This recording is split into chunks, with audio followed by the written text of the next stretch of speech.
of Urban One Incorporated, Radio One, or any of its subsidiary companies. The Lincoln Ware Show is on. In 3, 2, 1. Now. Right now.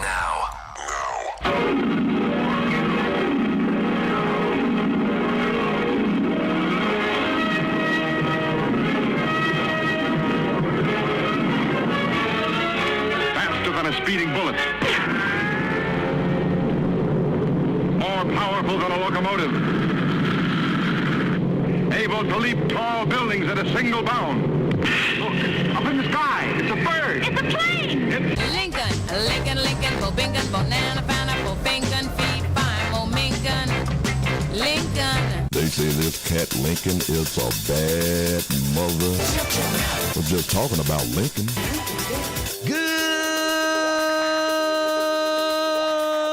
Good morning, Cincinnati. Welcome to 1230 WDBZ. We are the buzz of Cincinnati. Your talk station. Lincoln Ware with you till 1 o'clock this afternoon. There's a lot going on around the tri-state, the nation, and the world. Yes. Boy, the Ohio 2nd Buc-ee's moves forward as logo lawsuit backlash continues. They're fighting back against Buc-ee's, and it's ridiculous what they're doing. If they would send a representative to the store to see this place, they would say, why waste money on this? It's ridiculous. I tell you, these big companies, they just, I tell you, they just give lawyers something to do. The people who live downtown around the Kroger headquarters, they're getting a little upset with the protests. You know, people are protesting Kroger on a daily basis, and they're shouting. They have bullhorns, and the people who live around there, they're fed up with it. Yeah.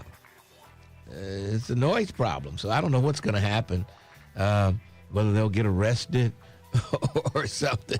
I don't know. Free speech. But loud whistles, drumming, megaphones have bombarded businesses along Court Street in downtown Cincinnati for the past 2 months. Yeah. Animal rights organizations are directing the noise at one tenant, and that's the Kroger headquarters.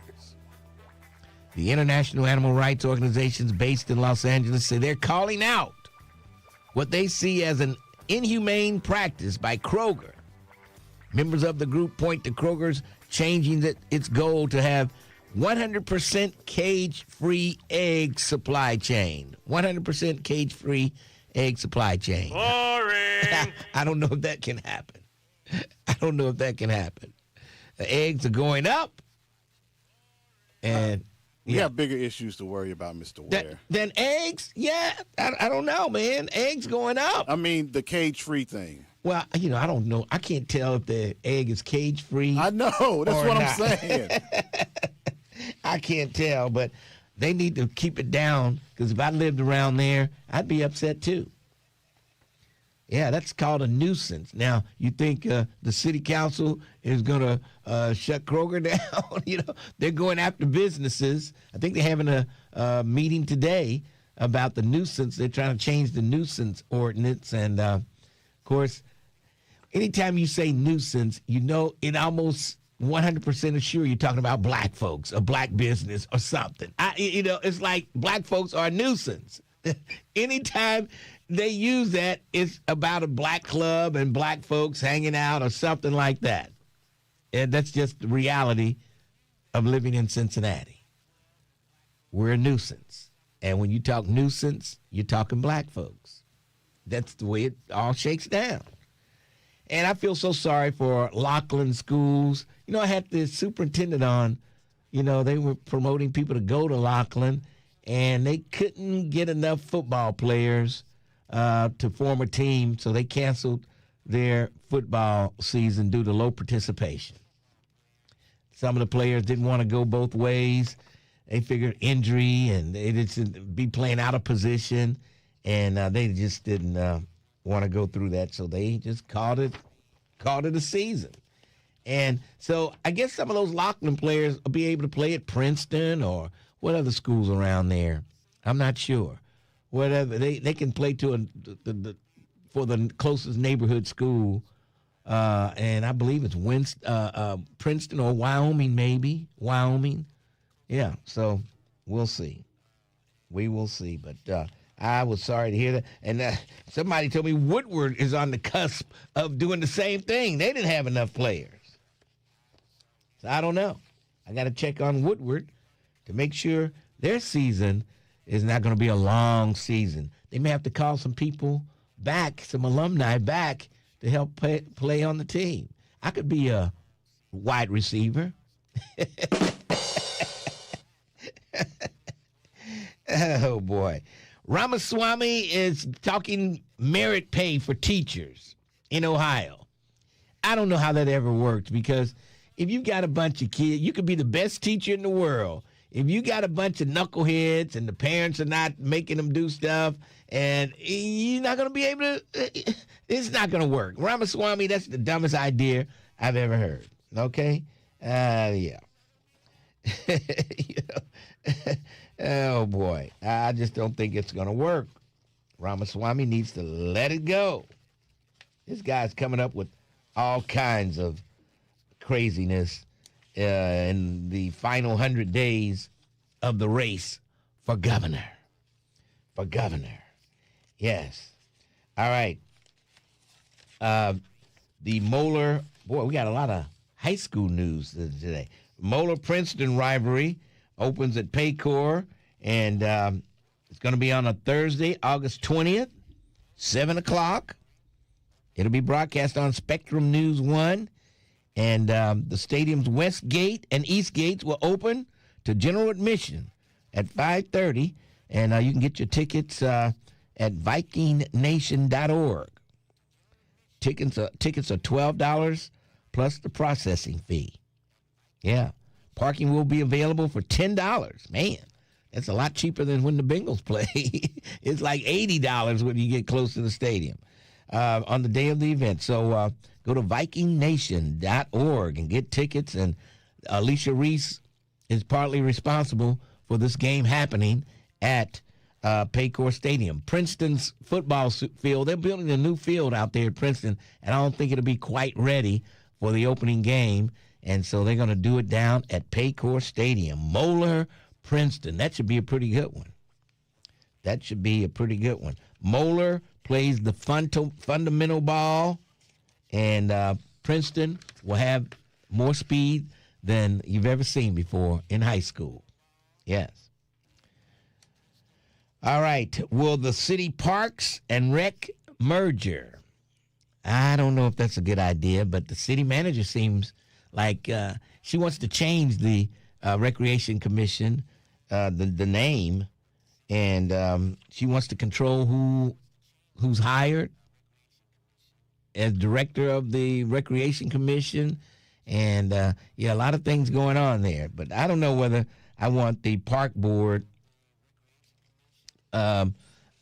over the Recreation Commission. The park board, they've got some issues. They've always had some issues. And a lot of black folks use those recreation centers. And I got a feeling they'll come up with all kind of crazy rules that's going to harm black folks in the end. That's what I'm thinking. See, I'm always looking out for my people. For my people. Yes. All right. Yeah, I don't like that idea of the merger there. But I don't know if it's going to save a lot of money. I don't think so. But Abdul El Sayed won the Michigan Democratic primary, and it was a big victory for the left. Yeah, I guess he's one of these hard left wingers, and he won in Michigan. So it's going to be interesting to see what's going to happen with that, man. So these hard left folks these radical left wingers are winning races. You know, they are winning. Looks like churches have a lot of empty pews because a lot of the Haitians Haitians go to church a lot. They like church. They believe in God and everything. And now they're afraid to go to church. They're afraid that ICE is going to swoop in on them and haul them off. They won't go to church because they're afraid of ICE. There will be no passing of the plate to take up that collection. There will be no preachers preaching. There will be no kids running around the church, crying in church. They guess they're going to stay home and get that little feeble message off the internet. Yes. I wasn't prepared for that. I didn't prepare my speech, my preach for the Haitians. You caught me off guard this morning. You caught me off guard with the Haitians. And they don't want to be caught off guard while sitting in church. Yeah.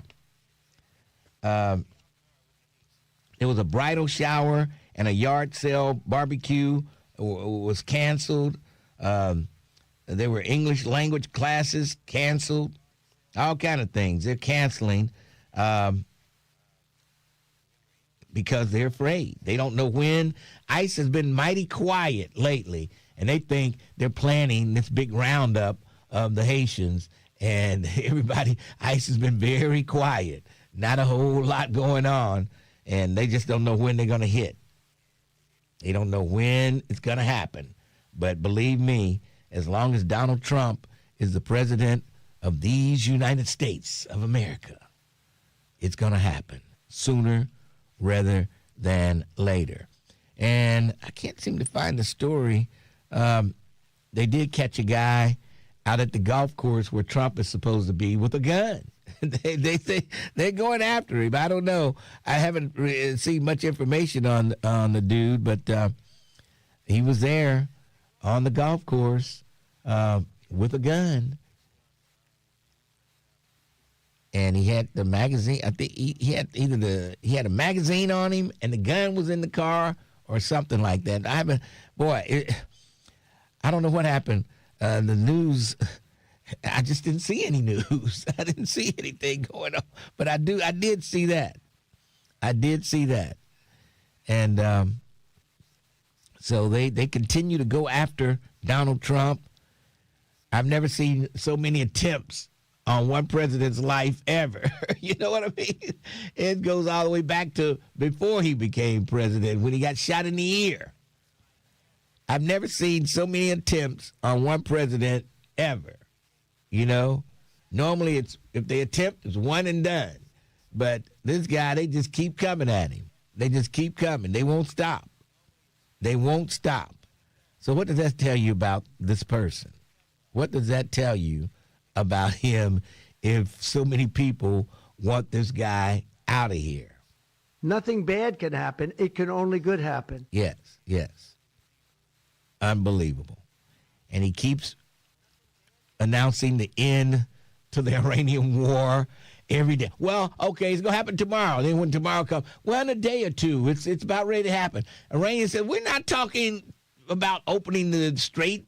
We're talking to another country about doing it, not to the United States.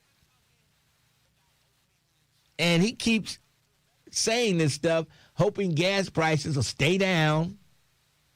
If I keep fooling them, they'll keep the prices down, thinking it's really going to end. So I just keep putting it off. And that's what he's doing. And it's got to affect the stock market also by him saying it's going to be over tomorrow. And it never happens. I'm reading, this is NBC News. Trump says deal to reopen the Strait of Hormuz could come as early as today. He said it could happen tomorrow or the next day. The president said a lot of progress has been made. Yeah, jeez. Unbelievable. This guy is full of it. And when will people realize that he's full of it? Why do you Republicans continue to fall for this crap? The Two Sweets of the world, the Ron Doodlers of the world, the Seans of the world. Who else we missing? Did I miss somebody? I don't know. Maybe it's just because you're ugly. I hit the wrong one. Twin is the last one. Oh, Twin is, I forgot about Twin. Yeah, you did hit the wrong button. You got You're all not that smart. Yeah, that's the one I wanted to hit. Right, that one. right. Okay. That's a good one. You might as well delete that other one. I'm keeping it now. All right. I think it's time to take a break, and then we'll come back. 513-749-1230. I want to get into this nuisance law a little bit, what council is getting ready to discuss or pass another ordinance, and you know what's going to happen. The first owner or person shut down, it's probably going to be a black person. It always happens when it's black folks involved. Very seldom are white bars shut down for nuisance. You know what I mean? It's like black folks are the nuisance. Let's take a break, and then we'll come back. The Lincoln Ware Show, 1230, The Buzz. Bringing you the stories that go beyond the headlines. The Tavis Smiley Show.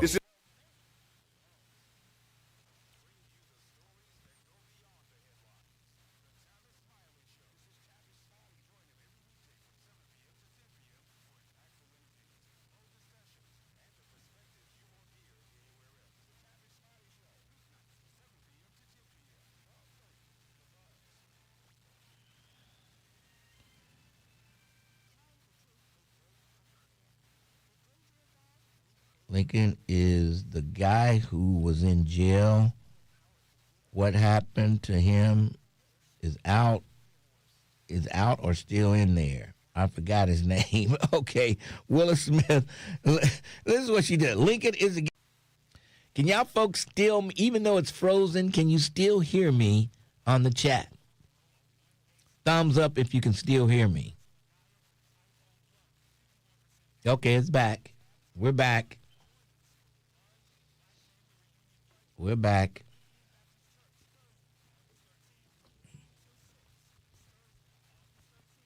Why not us?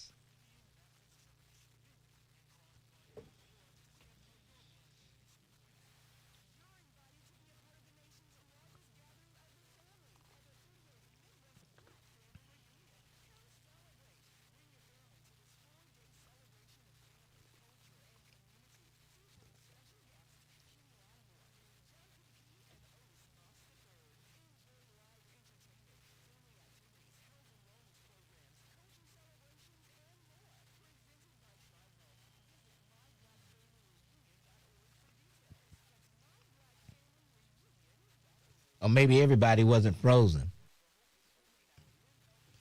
But we're rolling now.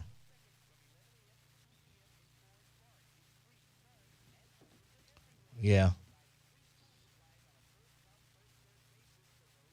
I could see the numbers were going, they went down to like 199. Now it's back up to 330. So maybe not everybody was frozen.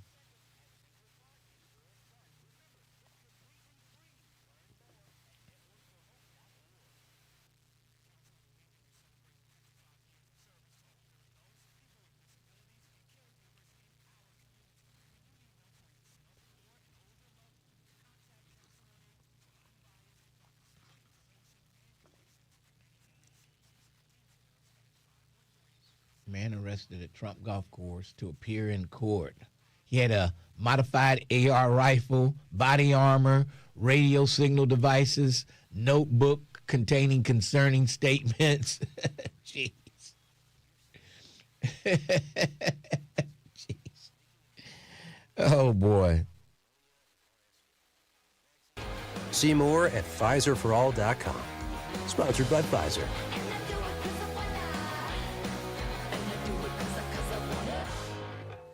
.1230 The Buzz, your talk station. 1230 WDBZ, The Buzz of Cincinnati, your talk station. And the man who was arrested on Trump's golf course there had an AR-style rifle, He had a notebook. He had some concerning things written in the notebook, they say.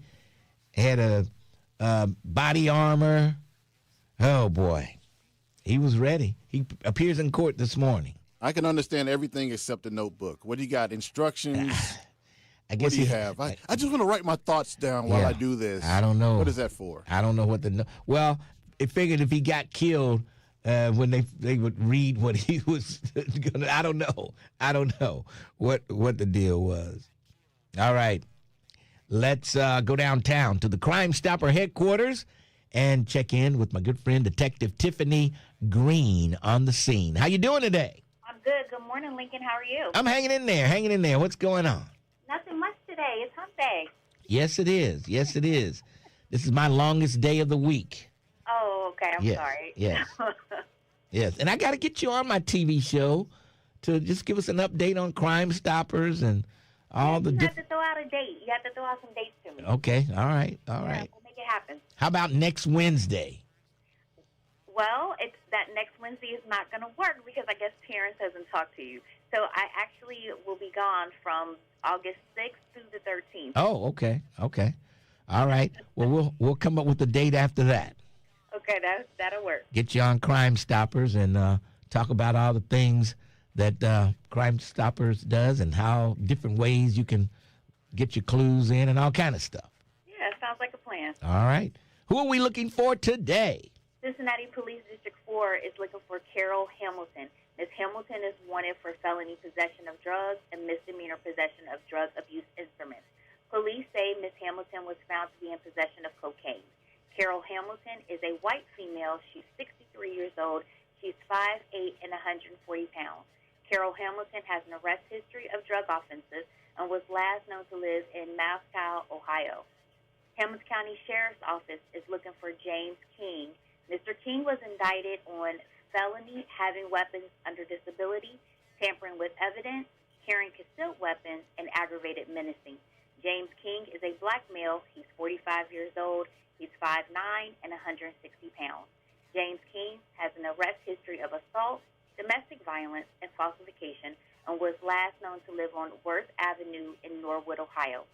Listeners, if anyone has information on where police can find Carol Hamilton or James King, please call Crime Stoppers at 513-352-3040 or submit a tip online at crime-stoppers.us. All right, 352-3040, night or day. And as always, cash money for your clues. We'll talk to you tomorrow. All right. Well, no, you won't talk to me tomorrow. Oh, jeez. Okay. I'll talk to you on the 13th. Okay. All right. You're the hardest working woman in police, I tell you. Okay. All right. Have a good one. We'll talk to you. Unbelievable. I guess you'll have her boss filling in tomorrow. I don't know. All right. 513-749-1230. Oh, boy. Want to get your comments. What about those people are upset? And it's not just, you probably see all white folks on the news, but some black folks were affected by the floods also. I don't know, they haven't talked to them, but they're out there, and the residents are mad as hell. They say, they talk about this is a once in a 1,000-year occurrence. We get flooded out all the time. This is not a first-time situation, and y'all need to fix it. You need to fix it now. Property values are going down because nobody wants to move in a flood zone, and they're raising hell with council. They are raising hell. So council has got their backs to the wall on this one. And it's going to take billions of dollars and a whole lot of time to fix it. So I don't know whether they can use any railroad money for sewers. It's already existing infrastructure, so we'll have to find that out. We'll have to see. But I don't want to take any money from getting these roads fixed. You know what I mean?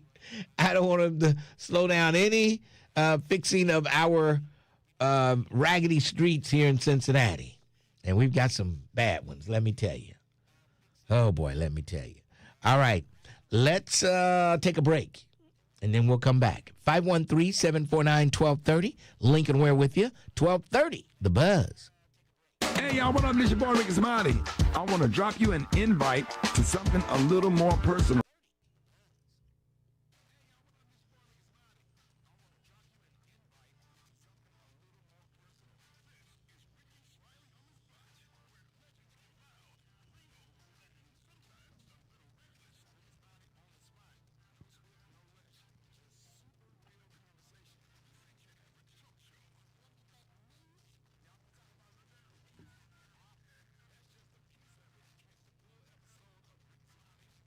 Okay, where are you going?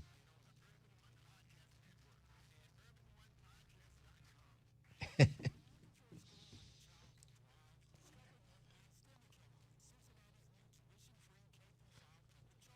actually see Fetterman with a suit on. I can't believe it. He don't look like the same person. Fetterman actually has a suit and tie on. And not that raggedy sweatshirt he wears everywhere. He's got a suit and tie on. He looks like a senator now. Well, he's part of the reason why Democrats are starting to go into the Democratic Socialist direction now. Mm-hmm. Yep. Because he's a Republican and basically a Republican.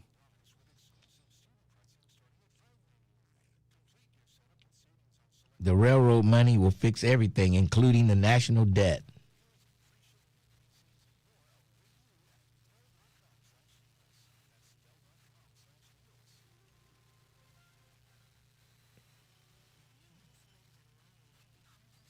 Well, he's got on a suit. I'm telling you, suit, tie. He doesn't look like he's comfortable in it. He's more comfortable in his ugly sweatshirt. He looks like a Vietnam veteran with PTSD when he has that sweatshirt on.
I'm going down there next month, find out some good restaurants.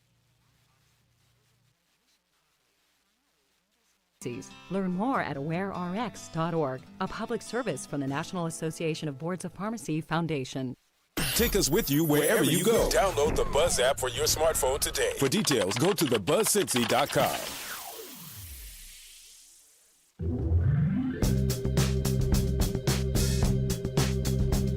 1230 WDBZ, the Buzz of Cincinnati, your talk station. It's Lincoln Ware on a Wednesday. Yes, it is Wednesday. And don't forget the Midwest, the 38th Midwest Regional Black Family Reunion returns to Cincinnati August 13th through the 16th. And there'll be thousands of people from across the region. It's going to be a free celebration of black culture, community empowerment, family, and there's going to be live entertainment. So even a career fair, a parade, and more. Go to myblackfamilyreunion.org if you need more information. Yes. All right. Let's go to Ozzy. Ozzy, how you doing today? Doing good, Link. Hope you're doing well, listening audience. And, man, we got less than 100 days before this next election. Yes. And we got a lot of people that voted for Trump that haven't taken responsibility in for what is the condition of the black community. Yeah. So I want to just ask them one question. What did Trump do for you that you turned that will have you turn your back to the community? What did it profit you? And most importantly, how did it profit the black community? Lincoln, they need to be held responsible as those that don't vote. How did your not voting help the black community? What has improved since Trump has been in office that you can say, I didn't need to vote because things are still the same? Are they still the same? I don't think they would. Better? Look, in their minds, they know it's not the same, but in their hearts, they still like Donald Trump for some reason. But, Lincoln, it's not to them I would like to have the answer, have them commit to answering it. It's to those who are uncommitted to voting. Yeah. And those that may be swayed to vote for Trump because of their rhetoric. Well, I mean, nobody's going to vote for Trump anymore. He can't run anymore. He's not running for anything anymore. But don't vote for the people that he's endorsing. That's the thing I would do now. The no vote for Trump is not to vote for people he endorses. Marino. Right now, the most important vote we have coming up, in my opinion, is getting Marino out of office, his yes man, a man that let his wife his daughter get beat up. And he said nothing until the spotlight was on him about his son-in-law beating up his daughter. Is this the kind of people we want to have representing us, especially black women that don't vote?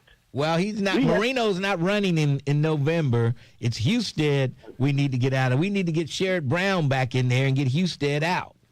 Okay, thank you for the correction. But and there ain't no but. You're absolutely right. We got to get out and take care of our community is my message. And one way to do that is to vote in the people that will give us the resources to help us to take care of ourselves and our community. Thank you, Lincoln. Appreciate you letting me talk. Hey, thanks for your call, Ozzy. Good hearing from you. That's Ozzy, and we haven't heard from him in a minute there. All right, 513-749-1230. I'll be broadcasting live over at the Seventh-day Adventist Church right there on Clifton Avenue. The Come See Lotion extravaganza. Yes. Leonard Lewis, our favorite Jamaican, will be in here around 12 noon today to talk about some great deals on Come See Lotion. Oh, yeah. I'm going to put some on my knee that bothers me. And I hope the pain will go away. I don't know if I'm going to put any there, but you never know. It might work there, too. All right. Yeah. Let's move along. Cleve, how are you? Hey, Lincoln. What's going on, Cleve? Not a whole lot, but I want to, I guess, straighten you out on something. Go ahead, straighten me out, Cleve. Okay. You had that, well, people say ass all the time. Can you say punk ass, too? Well, I'd rather you just say ass. Okay. Lieberman. You had him on. Oh, you mean Steve Leeper? Lieber, whatever his name is. Steve Leeper. Yeah, Leeper. But you had him on. Yes. Why didn't you call? Why didn't you call and tell him how you feel about him? Why you wait till he's gone? You heard him on the air. You heard me say if you want to call in, but you didn't call. Well, if you recall, I have trouble with screens. I still have trouble with screens, so I don't spend too much time. I'm on one right now, which is I don't plan on spending a lot of time. On a screen? What do you mean? Cell phone screen, okay. TV screen. Okay. You have problems. Anyway, okay. He blew smoke up your behind, Lincoln. Oh, he's a lion. What did he lie about? Please tell me. First of all, you know how he got here, right? You know Lucan brought him into existence, right? Yes. Luke really was, a Republican and Democrat? He was just he's a moderate. He's in the middle. Lucan. He wasn't a Republican. Lucan was far from a Republican. Give me a break. He was a Democrat in Republicans' clothing. Oh, no. But no, listen, you know the history of the city, man. You know the history of the state. You know the history. It's been that way, and it's not going to change. What are you complaining about, Cleve? What? What's Dorothy's brother's name? Who? The guy that used to like to fight. He was when he was young. Whose brother? He came on, and he was trying to tell you that the guy was lying and feeding you a bunch of crap. What's his name? Y'all grew up together. He's 75 years old. He called in. Doug Springs? Doug. Okay. And you were like making all kinds of excuses. Oh, boy. Have you heard of the word gentrification? You keep saying he was lying. Right. That happens. That's going to happen. It's happening all over the country. And it's happening. It's happening. So does it make it okay? But does it make it okay if it doesn't? What? Oh, boy. They're doing the same thing in progressive cities like Atlanta. Gentrification is happening. It almost, if you let things stay like they are and you don't do anything, it's going to be worse than you could ever imagine. Well, the thing is, Lincoln, you can walk and chew bubblegum at the same time. While you build up communities by investing in the communities, you do that. This city does that with certain communities. They could do the same thing with black communities. You invest in the community. You put some businesses there. You know, you put some job trainings there. You put some schools there. They've got job training at the Urban League. They invested in the Avondale Town Center. We see how that went. So I don't know. I believe when the city tries to do stuff, they screw it up. They need somebody from the outside to come in and do it right, I guess. You know what? You should be ashamed of yourself, man. What? This city is racist as hell from its inception. Okay, and you're still brought in. Cleve. When 3CDC was brought, you're yet to tell me what he lied about. What did he lie about? Everything he came off under the guise that he was, trying to help and do right by black people with affordable housing and this. They have affordable. They have market rate housing. They have affordable housing that goes by your income. They have that down there. So what was he lying about? When he was brought in, when Lucan and his boys and none of the people who got that whole thing together, there were no black people involved. The idea was to revitalize downtown Cincinnati because white folks can't move out any further. Otherwise, they'd be in Indiana and everywhere. And it was to gentrify. It was to make it comfortable so white folk could move back in there. But again, Lincoln, black folks can move. Black folks living over the Rhine. Trust me, black folks living over the Rhine. Not if you're not giving them opportunities. Not if you're not giving them access to capital. Not if you. I don't believe you, man. Anybody that has a decent credit report can get access to capital.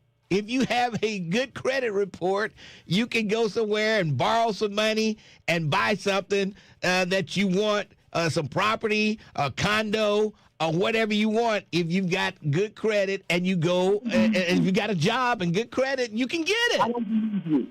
I don't believe you. What? Really oh, my God. You're naive, man. I'm just telling you, when Steve Leeper and 3CDC came in over the Rhine, it was in a shambles. There were killings like crazy going on there. Places were falling down. There were no businesses worth anything down there. It was just in a shambles. Lincoln. It was in a shambles. It was like murder. We were the murder capital of the world almost. They said Liberty and Vine or somewhere Liberty down there was the most dangerous place in America. I mean, this place was a hot mess. I'll end the call with this. One thing that they do that's strategic, Lincoln, white folks move out of certain neighborhoods. Black folks move in. They don't invest. In fact, they divest. And then they deem the communities, I forget the word that they use, and they let them crumble. They let them fall apart. And then what do? then they set it up so that they don't give black folks access to capital to fix up their homes. They put them in violations. I still disagree. If you got credit, you can get access to cash to fix up your home. Simple as that. That's just the real world. Everybody doesn't get credit. Everybody doesn't. They discriminate with credit. Lincoln. Look, hold on a second. It's hard to turn down somebody with a 700 credit score a loan if they apply for a loan. If you got a 700, even if you got 675 or 650, you can get a loan to fix up your property.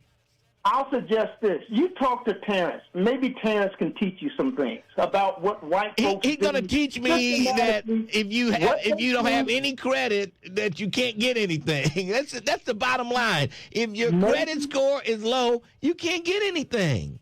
Maybe he can talk to you about how white folks systematically discriminate and deny to put us in certain positions. Where are the white women at? They've got black businesses in over the Rhine, black bars. They've got people with restaurants black people with restaurants in over the Rhine. They're doing it the right way. They had a good credit score. They bought what they needed to buy. They set up their business, and they're functioning very well in over the Rhine. They're doing what they. Have you been down there to look at the black businesses that are down there? They got a jazz bar. They got a restaurant. They got all kind of stuff belonging to black. Well, I don't know if they own the building. No, they don't own the building, but they own the business. They own the business. No, we don't. And I'm going to ask you one question. I'll let you go. You there? I'm here.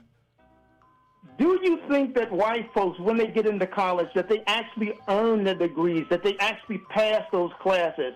Or do you think that oftentimes professors and so on and so forth would allow them to make up, tests, even give them the answers, and tell them to go home and study? I'm sure that happens at black colleges, white colleges. I'm sure it happens to black folks, white folks. I'm sure everybody might get a little break from their professor sometime or another, but it's not. They just don't say, "Oh, you're white, you passing." People get on the dean's list to get kicked out of school all the time. What are you talking about? That's the way it works. That's the way it works a lot of times. It's been, and I've worked with people who have claimed to have the degrees and didn't have they didn't have degrees, man. They didn't have them. Oh, boy. And All right. In fact, where I was at, they got in trouble, and the person, the director where I worked, they should have fired her ass, but what they did is they had her move into another position because she was bringing in white folk that didn't have the degrees. And they didn't have advanced degrees. And they were turning away black people. And then guess what they started doing? What? Hiring more black people. Okay.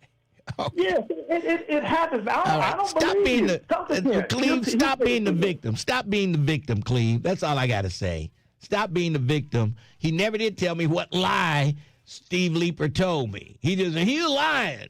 You open the mic. How you doing, Steve? I'm doing okay. He lied, Lincoln. He ain't okay. Let's take a break. 12:30, The Buzz. What's happening, good people? It's your cousin Trip Fontaine, and this.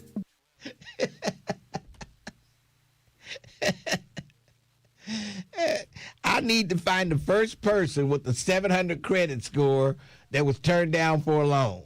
I need to find the first person who was turned down. Now, I mean, if you want $1 million loan, if you ain't got, you know what I mean? I'm talking about a loan to fix up your property. You're going to get it.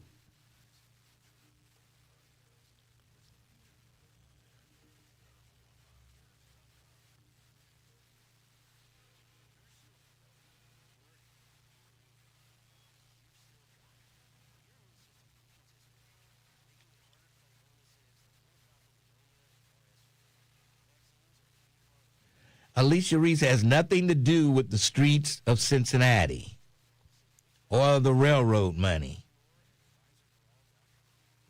why Cincy Council or Railroad or Alicia Reese invest in our raggedy streets, the worst roads in Ohio, and last weekend proved not all black. What? Okay, whatever.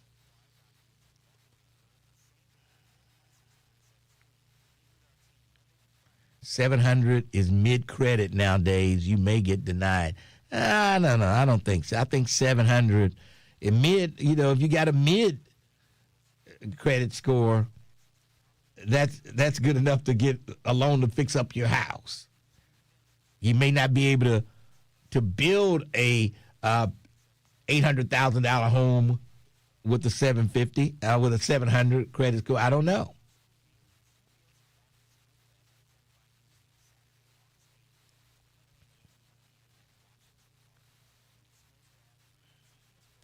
Somebody said, I had a 700 credit score and banks were throwing all kinds of loans and credit cards at me.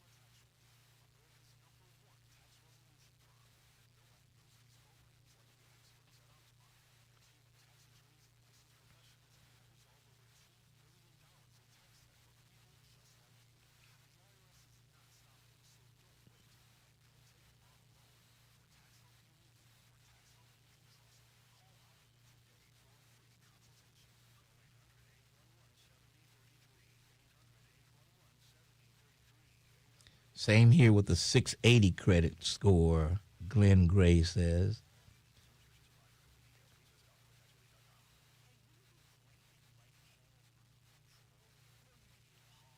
Assalamu alaikum, my brother, James Muhammad.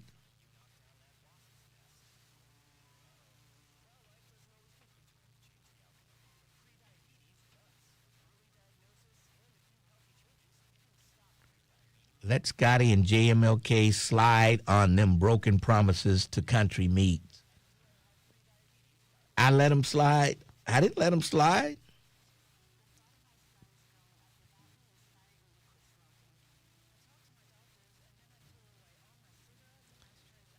And the white folks, they use the credit score to keep black folks down. You know what I mean? So, yeah. So if they can't keep you down if you got the credit score. They can't keep you down.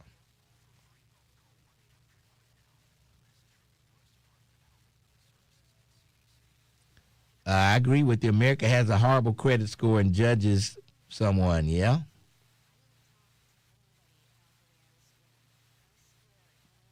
I agree, Swanee.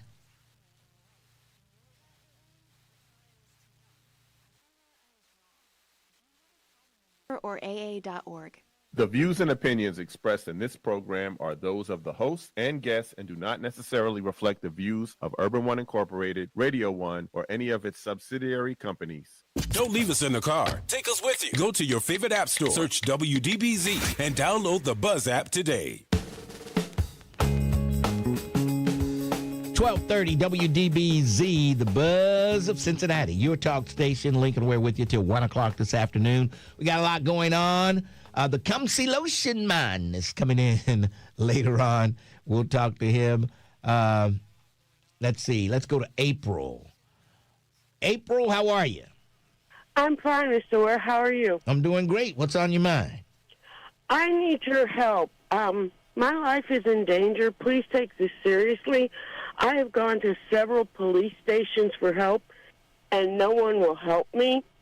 I live in a neighborhood 2 years ago. It's kind of a bromance situation. Neighbors moved next door. I didn't realize they were surveilling me with spyware, so I was kind of angry a lot of the time and saying things that weren't very nice under the presumption that I had privacy in my own home, which I did not. And now they've been threatening my life, and they're very serious about it. How have they threatened your life? They've been outside my home throwing rocks at it. They said she's dead. Do you have video? Obviously- Do you have a phone? Can you video them doing this? No, I don't. It's like the whole street is nothing but them. Oh, boy. Oh, Lord. The whole street. The whole neighborhood, maybe. The whole neighborhood has changed. They're spying I on grew up, using Predator or something, and this one woman who's next door has been listening to me gripe about her, and she said some horrible things about me, but the difference is I never threatened her life, and I've never spied on her. I'm not very tech savvy. I'm a senior citizen. Yes. And I've got all these people that are threatening me. She's dead. Obviously, we need to kill her. They watch everything that I do. They listen to everything that I do. They have they have a carport. Every time I leave my home in the morning at dusk or dawn, during the night, their lights come on so they know when I'm coming and going. It's awful. Their lights come on. I mean, they can turn their lights on at any time. I don't know if that has anything to do with you. I open up my garage door, and every time it comes on to their carport light. And that's what started the whole thing. I got spooked. I called the cops because I got, this man's, every time I leave my home, he knows when I'm coming and going. And then the other people that are involved with him, they inserted themselves into a situation. It was basically just a little neighborhood dispute. And it's become this thing, and I am scared to death because these are not people that you take lightly. Okay, are these black people or white people? They are common. They are, I think they're Latinos. They're white people, Latinos, and African Americans. Okay. Primarily, So the ones that are the most threatening are the Latinos. You got a mixed neighborhood. The most threatening are the Latinos and blacks, is what you're saying. Yeah. Oh, boy. And unless you get proof that they're doing this, the police, they're not going to do anything. You don't have proof. Have they ever broken a window? Dead. Have they ever broken a window out of your house? Have they ever broken a window? They've thrown rocks at my house. They've climbed, they've got soccer balls. Their kids were always in my yard. Kid was spitting in my yard. It's just a mess. Well, spitting in your yard, I don't know if that's going to, you can walk down the sidewalk and spit. But he's in my yard doing it. Oh, boy. Well, see, my yard. That's why. Okay, are you married? Do you have kids? No, that's the thing. I don't have anyone. You live alone? Yeah, I live alone, and this is terrifying me. Boy, what is that? Please help me. Please. I think you need to talk to somebody. You need to maybe get to a doctor and talk to somebody and tell them what's going on with you. You're thinking people are following you. You think people are... No. You know what happened? I went to the police. They sent me to UC. Yeah, twice. That's good. But I'm not... No, it's not, because there's nothing mentally wrong with me, Mr. Ware. I'm in full control of my mental faculties. I'm just afraid of these people because these are not nice people, if you get my drift. What street do you live on? I live in Springfield Township on Ballyclare Terrace. Okay. I just think you need to go back to UC again and tell them what's going on because, even if you're not in control of your faculties, you think you are. You think nothing's wrong with you, but some of the things you're telling me, it might be. You might have some little issues going on there. I don't have any issues, Mr. Worth. I go home, they're going to kill me. So you'll be reading about it in the paper. They're not going to kill you. Nobody's going to kill you. Yeah, they are. If I put you on hold, will you give Terrence Howard your phone number? So you're not going to help me. That's what I'm trying to get you help if you leave me your phone number. I don't need to go to the funny farm, Mr. Ware. Okay, I just need your phone number. I'm not sending you to the funny farm. Okay? I'm going to put you on hold. I'm going to put you on hold, and Terrence is going to get your phone number, and we'll get you some help. I'm not going to the hospital again. We're not talking about that. You said they're going to kill you. I'm going to make sure they don't kill you. All right. Okay. But I'm not going for a mental check or anything like that because there's nothing wrong with me. I just want to make sure they don't kill you. Seriously? You said they're going to kill you if you go back home. I'm going to make sure they don't kill you. That means a trip to the funny farm. No. Huh? How does that mean? Means a trip to the hospital where I don't need to be. No, it doesn't. It just means I'm going to keep them from killing you. You said they were going to kill you. I'm not going to let that happen. They threatened me. Okay. All right. Hold on. All right. Okay. Get her number, Terrence, and we'll get her some help. Yes. We'll get her some help. All right. 513-749-1230. Lincoln Ware with you. And boy, oh boy, what a way to start off a Wednesday. I'm telling you. And I know the people to talk to that will get her the help that she needs. Yes. And I'll make that call as soon as I get off the air. Yes. All right. 513-749-1230. Let's take a break, and then we'll come back. We've got Vernon, Al, Rick Jr., Innovator, and others right here. 1230, The Buzz. 1230 AM, WDBZ, Cincinnati, an Urban One station. Listen online on thebuzzcincy.com. We are 1230 The Buzz, the home of the Lincoln Ware Show. The House Ethics Committee has announced an investigation into Ohio Republican Congressman Max Miller.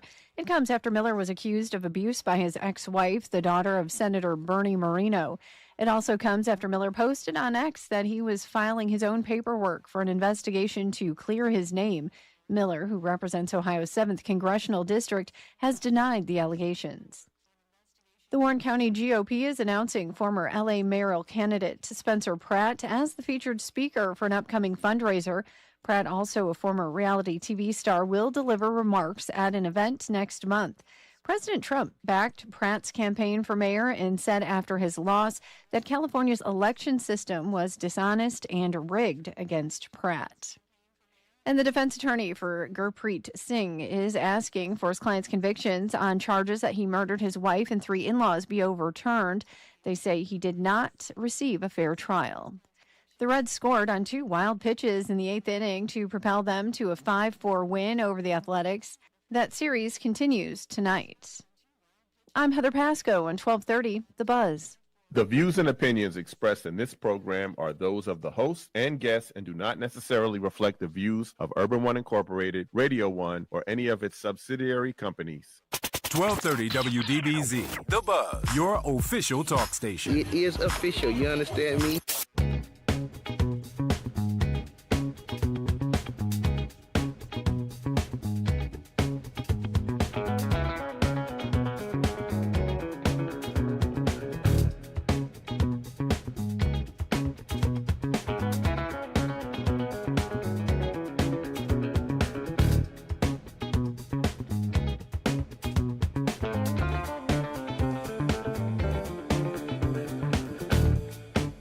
WDBZ, The Buzz of Cincinnati, your talk station. Lincoln Ware with you till 1 o'clock this afternoon.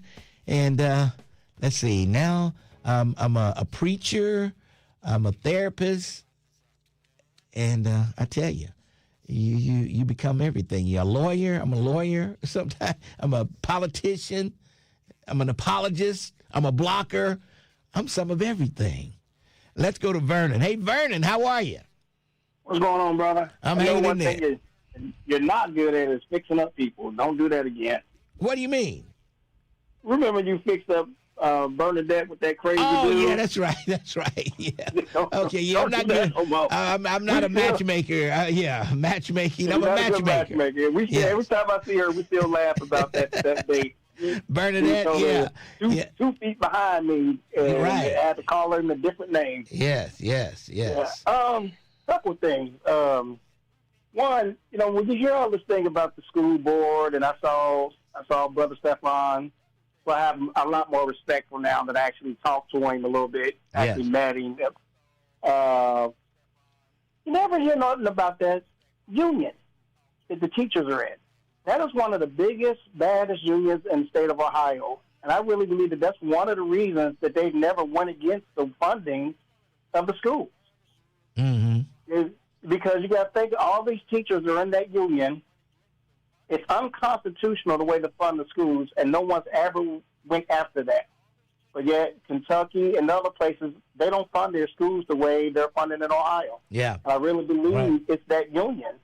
And you got, you take the cost of a teacher's salary and their pension and everything else. That's one of the reasons that we continue to have these problems with the school board. With constantly every 3 or 4 years you're coming back, wanting more money, and it's definitely the business community is what got that flip yesterday. When they changed how they were going to do that. There's a lot of people that work in the city that don't live in the city. It's the teachers union that got that other governor out of Kentucky. I can't think of his name, but that's why Bashir is in there. Yeah, he was crazy. The teachers unions, they hated him all over the state, and they got him out of there. And basically, if you want to know what Ramaswamy would be like, he would be like that guy. Yeah, he would. You're right. He would be, the stuff he's saying is insane.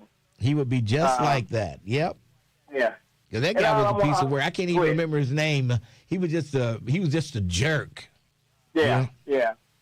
I want to give a public announcement for some of the people that call you. When you call Lincoln Show and you give an address of a property that they're going to take from you, make sure you know what your property look like.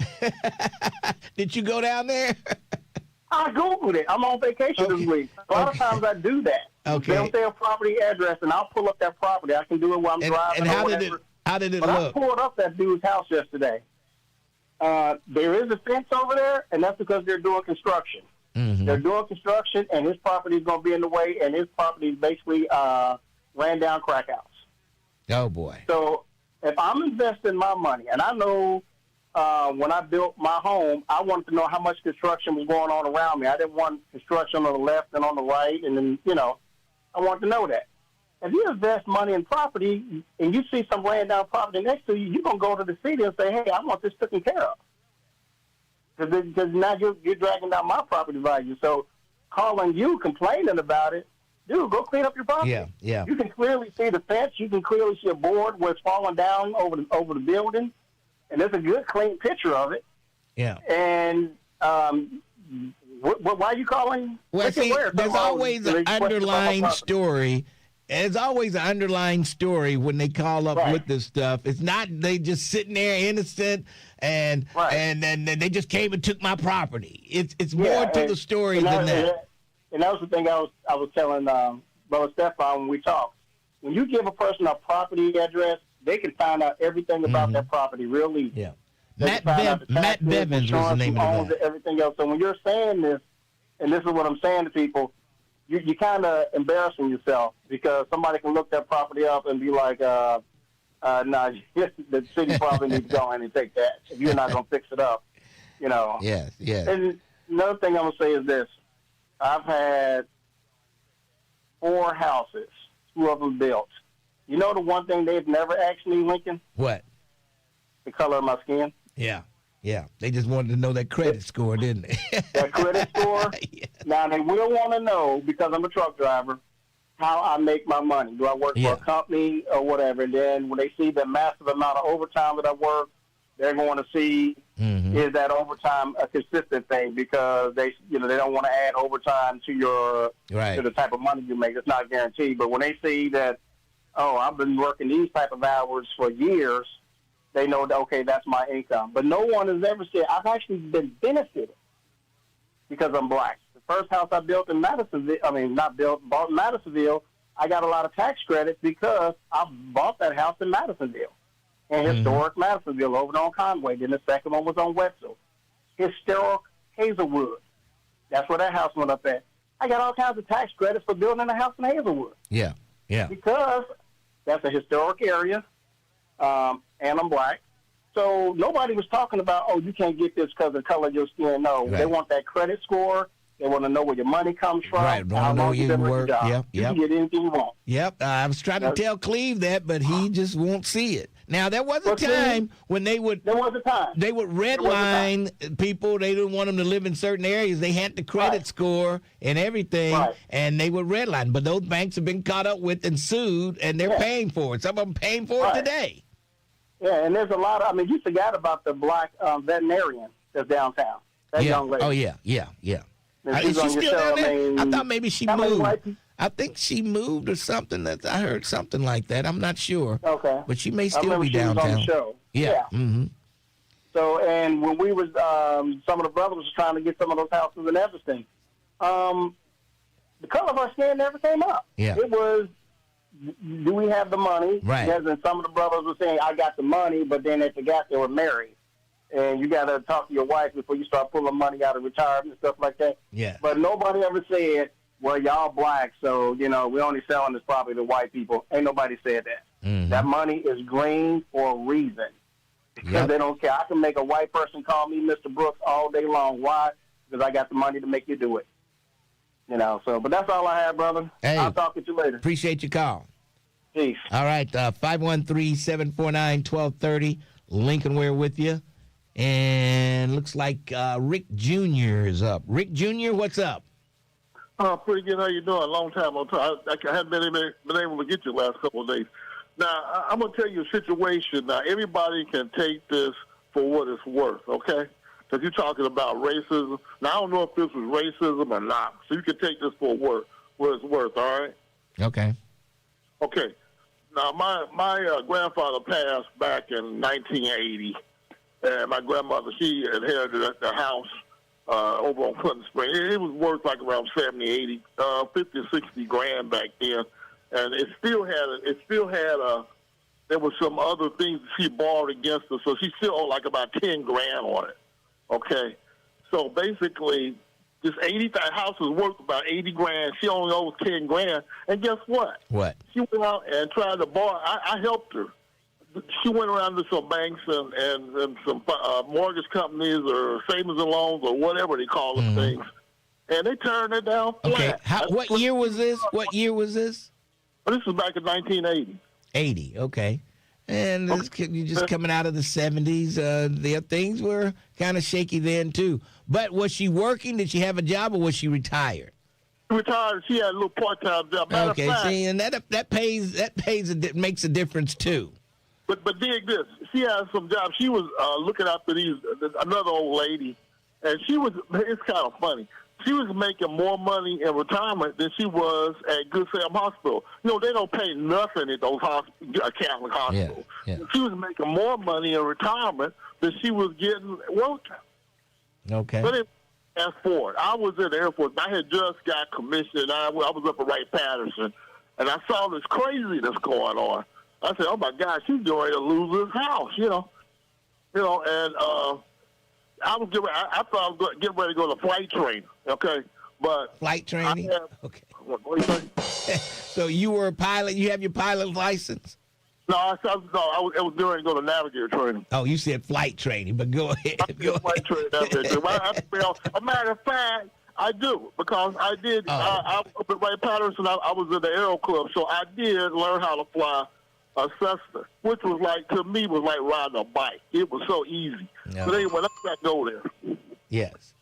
Anyway, I as luck would have it, I was on the fence about, I said, well, do I really want to do this, or just stay an engineer? Because I knew I could just stay on the ground on some support officer's position, and I wouldn't have to worry about it. And I could get a job somewhere close to Cincinnati, somewhere close to Dayton. But anyway, as luck would have it, I had to take a commissioner physical, and guess what? You failed. I didn't pass the damn depth perception test, so they made my decision for me. All right. So I couldn't go. They took that slot away. So I said, great. So I wound up with a job. How long is the story? I mean, you keep adding to the story. The bottom line to the story is what?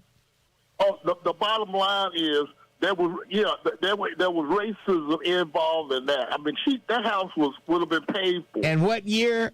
What year? 1980. 80. Okay, it was still going on in 80 for sure. All right, I gotta go. And this is one more little thing. Oh my God. Okay, in 1990.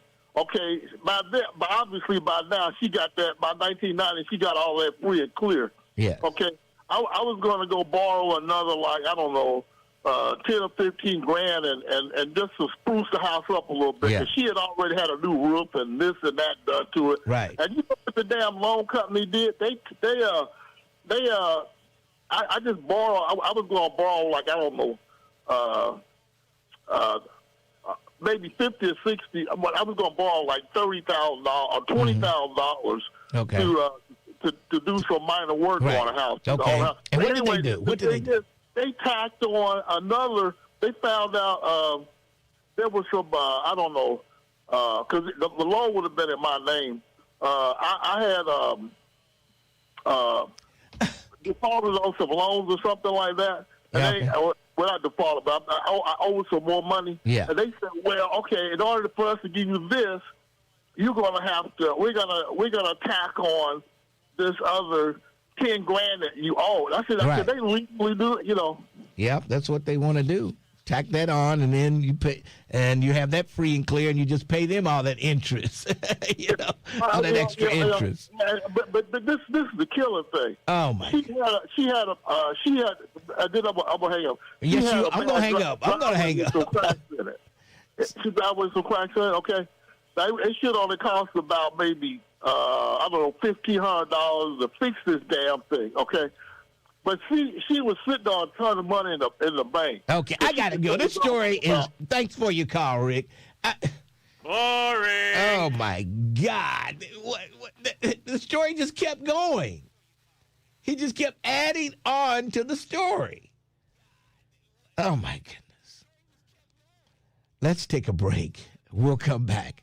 513-749-1230. Lincoln Ware with you. 1230, The Buzz. Lincoln Ware is on demand. On demand. That's right. Listen to the Lincoln Ware Show when.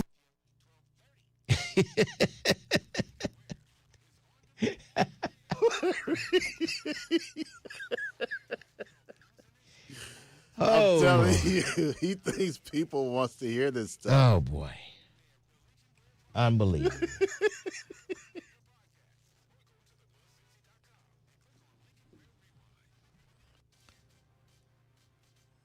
I remember one time he actually called in and he said, I think it was, he tried to call in 2 days in a row. It was a long time ago. He's like, and he was trying to protest. He's like, people want to hear this stuff. I know. No, yeah, one person, but not people. He wants to hear it. Oh, boy.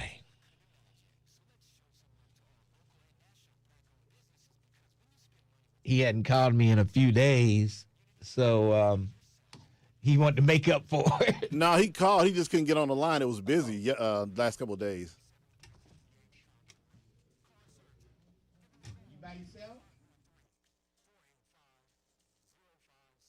These businesses and all the black businesses in the Natty. The American Red Cross has declared a national blood crisis. Some critical blood types have fallen below a one-day supply. The situation is especially dire for type O blood. 51% of African Americans have type O blood. Join us for the Buzz and Black Family Reunion Blood Drive at the Corinthian Baptist Church, Thursday, August 13th from noon till 6. That's Thursday, August 13th from noon till 6 at the Corinthian Baptist Church. Visit redcrossblood.org to schedule your blood donation appointment. Summertime is here. By taking a few precautions, you and your family can stay safe all season long. Wear sunscreen with an SPF of at least 30 and reapply every 2 hours, or more often if you've been swimming or sweating. Wear lip balm with SPF, sunglasses and a hat for even more sun protection. When riding your bike, always wear a properly fitted helmet, bright clothing, reflectors and lights, especially in low light or at night. Do not walk distracted. Put away cell phones or take out earbuds so you're aware of your surroundings. Use sidewalks and mark crosswalks. Always supervise children when swimming. even those who are strong swimmers. Enroll kids in swim lessons and use a U.S. Coast Guard approved flotation device. Teach children that swimming in open water is different than swimming in a pool. Never leave a child unattended in a car. And always check the back seat when you leave the car. For more tips, visit CincinnatiChildren's.org and search for injury prevention. When I hit my 50s, I felt like things were slowing down. This is Sandra's Metamucil story. I started taking Metamucil for digestion, but had no idea it would impact so much more. Not only did Metamucil help me feel more regular, but my heart health saw the benefits too. Metamucil. One simple routine, 4 health benefits. Digestive health starts here. Go to metamucil.com for more details.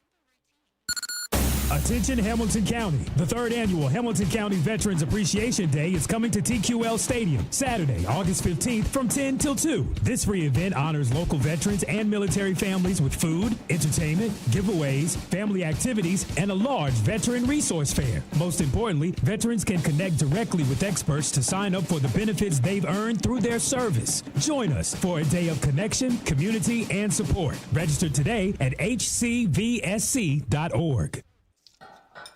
Laura, the guys really went to town on that leg of lamb. Yeah, thanks, Amy. I'm glad everyone enjoyed it. Something's wrong. I know you too well. Jim's company is cutting his salary, and he may even get laid off.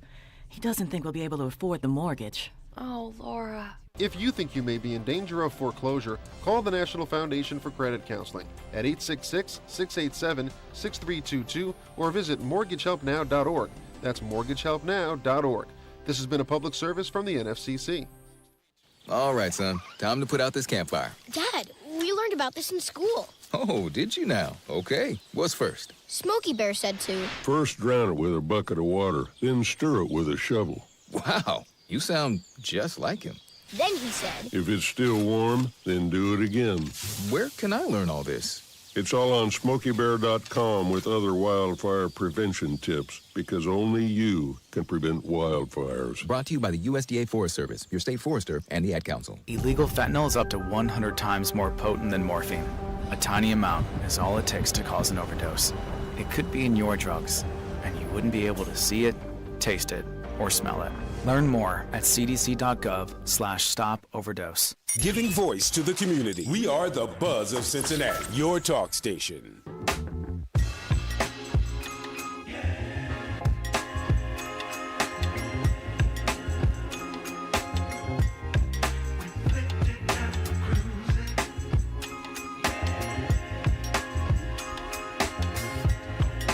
.30 WDBZ, the Buzz of Cincinnati, your talk station. Lincoln Ware with you till 1 o'clock this afternoon.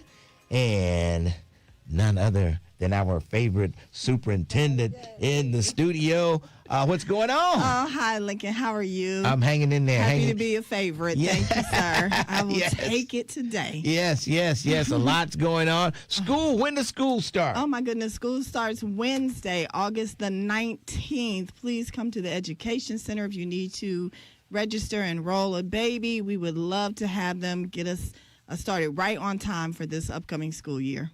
Wow, I tell you.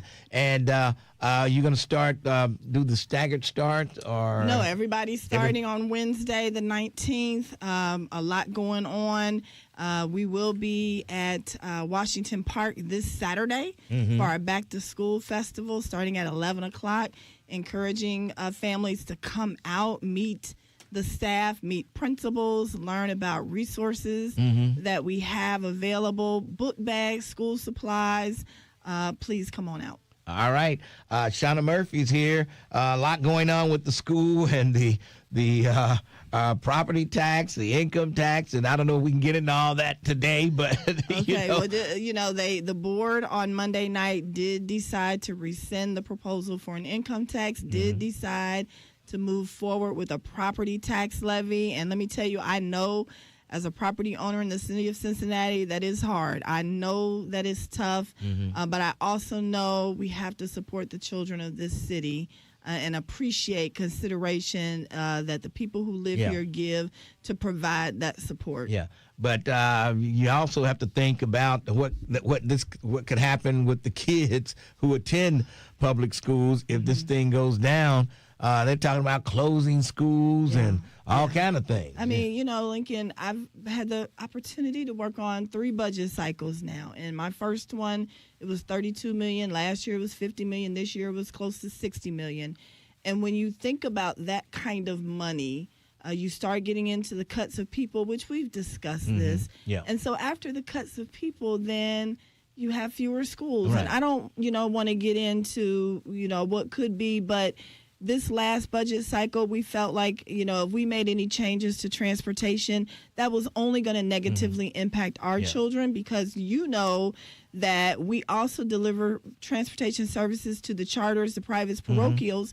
And just because we reduce something for the public school students, we still have to provide those services for charters, privates, and parochials. So it's our kids who are hurt in all of this. Yes. Shauna Murphy in the studio, Cincinnati Public Schools Superintendent. And so this Saturday it's going to be at Washington Park. Washington Park, okay. Starting at 11 o'clock. Okay. Come on out. All of our schools will be present. You can meet the principals. Some of their staff members will be present.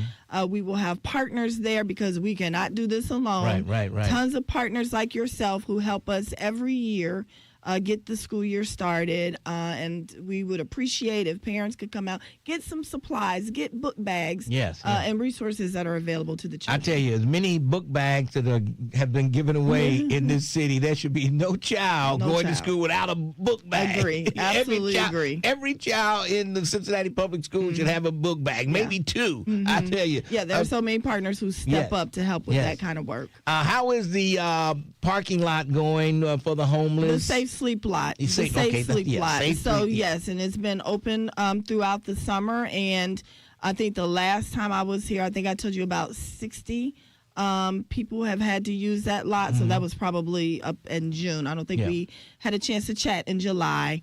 But yeah, it's still active, still being used every single day. Okay. And probably when school starts, maybe even more. And when school starts, it could be more as the word spreads that this resource is available. The good thing about it is that it helps families to be identified so they can get into shelter. Yes. The process is you have to be identified. People have to come out and unfortunately see you in your car. And what we have is this partnership where they're coming to that lot first because they know that there are families and children there. We have had young people under the age of 5. We've had high school students, men, women. And so it's proven to be much needed. And again, we don't think it's the answer. It's not the solution. And it's not the permanent spot. You try to find them a place to stay once they end up in the lot. So while we are not in the housing business, we do try to get them to a safe, secure place until they can get appropriate standard housing. So you're feeding them there? They get meals there. Okay. There is and I would love to show it to you one day. You're so busy, but when time permits. I'm not as busy as you. Well, you keep keeping us all going. But there is a space where they can go in. They can take a shower. They can sit down and eat. There are packaged meals from the Free Store Food Bank. There are snacks available. Just all kind of partners chipping in to help support this. Yes. All right. Rebecca Beach has done a great job with that. She is amazing. Rebecca Beach is amazing. She even had a summer camp for our students experiencing homelessness. Really? So that they had activities to participate in throughout the summer, and definitely keeping this Safe Sleep Lot going. All right, man. I tell you, what school will you? What will be your first school opening day? Yes, thank you for asking me that. I hope that you're available. I plan on the first day to go to Hayes, to go to Rothenberg, and to go to Taft High School. Okay, so which will be the first school? I think I'm going to start at Hayes. Hayes, okay. At Hayes. What street is Hayes on? Oh, Lord. Lord. Okay. I got to remember, where is Hayes?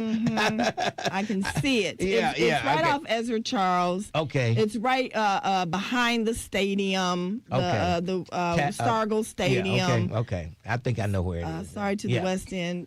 I'll be there. What time does the school start? Yeah, I plan to be there at 8 o'clock. I'm going to have my team send your team an email, however, just to verify that. And it would be great for the kids and the families to see you. Well, yeah, I always try to be there the first day. It's on a roll. And we're on a roll. This will be year 3. Yes, I think so. But, I enjoy seeing the kids come to school. Yes. They're all excited, you know. And some of the older kids don't seem as excited as the younger kids. Their parents are really excited. The young kids seem really excited. The older kids, I had to get up this morning and come to school. You got to get back in that routine. And really, this is the time to start getting them back into that routine of setting that bedtime, setting those clothes out at night, and do the best you can with starting to get them back ready for school. All right. Now, are you still having the coffee with the superintendent? So we do Sundays with Shauna. Okay. And actually, our first Sundays with Shauna is going to be in conjunction with the Black Family Reunion. Oh, okay. Shout out to Tracy Artis, my fellow Bobcat. Right. And we're going to do it that Sunday. Okay. The calendar of August is so jam-packed. And so we reached out to her, and she agreed to allow us to do that for a period of time during the Black Family Reunion. All right. Sounds good. Access to the superintendent. That's always great. Absolutely. That's always great. All right. Let's go to DJ Key has a question. You have a question for the superintendent. Yes. And in regards to the levies, now the levies, I know they're going to try to do a levy coming up soon. My issue with the levy is, will the money from the levies only go for public schools and not be shared with private schools? Well, if it's a levy for CPS, it wouldn't be shared with charter schools or private schools. I don't think, will it? So the money that we get from the state, there are some mandates around work we have to do around transportation. In some cases, there are private and parochial schools where we provide things like intervention specialists or maybe school psychologist help, that type of thing. And I will tell you, remember with the last levy, the renewal, so it's been 10 years since we've asked Cincinnati for new money. And that was with the Cincinnati Preschool Promise. And that was a partnership, just to be very clear, with Cincinnati Public Schools and private preschool providers. So that money is a shared levy money. But this money, we are looking to use it towards operations of the school district, to help us with launching our new strategic plan, and to help us with the upkeep of our buildings. So our buildings look amazing and are absolutely amazing. They are the best of the best. But as with your home, there are things that you have to do over time to make sure they stay to the standard you want them to stay. I appreciate that question. But my question was this levy money solely for public schools? Because the issue that's going on with public schools now is some of their funds had to be diverted to private schools. So now that's money from the state. That's money from the state. There's a complaint about not having enough money for the public schools, but they're not ciphered in the fact that the monies that went to private schools, and now they're talking about, and then so I don't hear private schools having to merge. I don't hear them having a shortage, but the public schools who lost some of their funding to private schools have to do these things. That's why my question is. That's why it's like, from these levies, is that solely going to be for solely? It's solely for Cincinnati Public. I'm telling you. Public that. I'm telling you, this is not money coming from the state. It's money coming from the homeowners in the Cincinnati Public School District. That's why I want to make sure that's clear. The money is coming from the homeowners for this levy. Is that solely for public schools? Okay, I'll let Shauna Murphy answer. And that's great education. Thank you for that. But yes, for Cincinnati Public Schools coming from the taxpayer. So what has happened at the state level is they have decreased the amount of money. I think our share from the state is about 24%, and that is decreasing year over year. And what is happening with that money is it is being funneled to vouchers so young people can go to private and parochial schools, and funneled to the support of charter schools. So that's a great question. That's great education. But in this case, this is the school district asking the taxpayers to support the school district directly. All right, there you go. Okay. I mean, I can understand why he would have that question. Absolutely. You know, because the state is siphoning off money that's supposed to go to Cincinnati Public. It's going to the charter schools. It is their constitutional responsibility to do that, and they are essentially funding 3 different systems at this point. Mm-hmm. Man, I tell you, there was a lot of parents during the school board meeting. A lot of parents seemed to be unhappy. I saw you sitting there. Taking it, they were giving it to you guys on the board and to you. I mean, what seemed to be their biggest concern? Make a decision, and I'm proud of our school board because it's hard. We understand it's hard to come and ask taxpayers for more money, but we had to. I didn't see that there is any other choice than to let the voters, to let the people decide what is going to happen with the school district. So because it took us a while, but they were being thoughtful. They were being engaged. They wanted to hear what the people said, and the people had a lot to say. And it's our responsibility to listen to the things that they're saying. Yeah, and but I was on the side of the income tax instead of the property tax. I don't know which side you were on, but I thought an income tax had a better chance. Either way, for Shauna Murphy, who lives in Bond Hill in the city of Cincinnati, it's going to impact me. And there is no, in my mind, greater gift than the gift of education. We have a responsibility I see it for me as a responsibility to the young people of this city. The board hired me to do this job. I am proud and honored to do it. It's hard. And so, but there are also amazing, great, fun things that come along with it, too. All right, let's take a quick break. We'll come back a few more minutes with Shauna Murphy, Superintendent of Cincinnati Public Schools. Let's take a quick break. 12:30, The Buzz. Looking for a podcast that delves into the intricacies of love and relationships? Look no further than Dear Future Wifey. Whether you're single or in a relationship, this podcast is the perfect place to engage in thoughtful discussions about relationships. Join us on a journey of exploration and recovery as we explore the world of love and discover the secrets to successful relationships. Tune in every week for new episodes on the Urban One Podcast Network. Go to urbanonepodcast.com or wherever you get your podcasts. Do you live within the Cincinnati Public School District and have a 3 or 4-year-old ready for preschool? For financial assistance or assistance finding a quality preschool, give Cincinnati Preschool Promise a call at 513-447-4277 or visit their website at cincy-promise.org to apply. Early childhood education makes a difference in a child's future. For more information, call 513-447-4277. Let Cincinnati Preschool Promise assist you.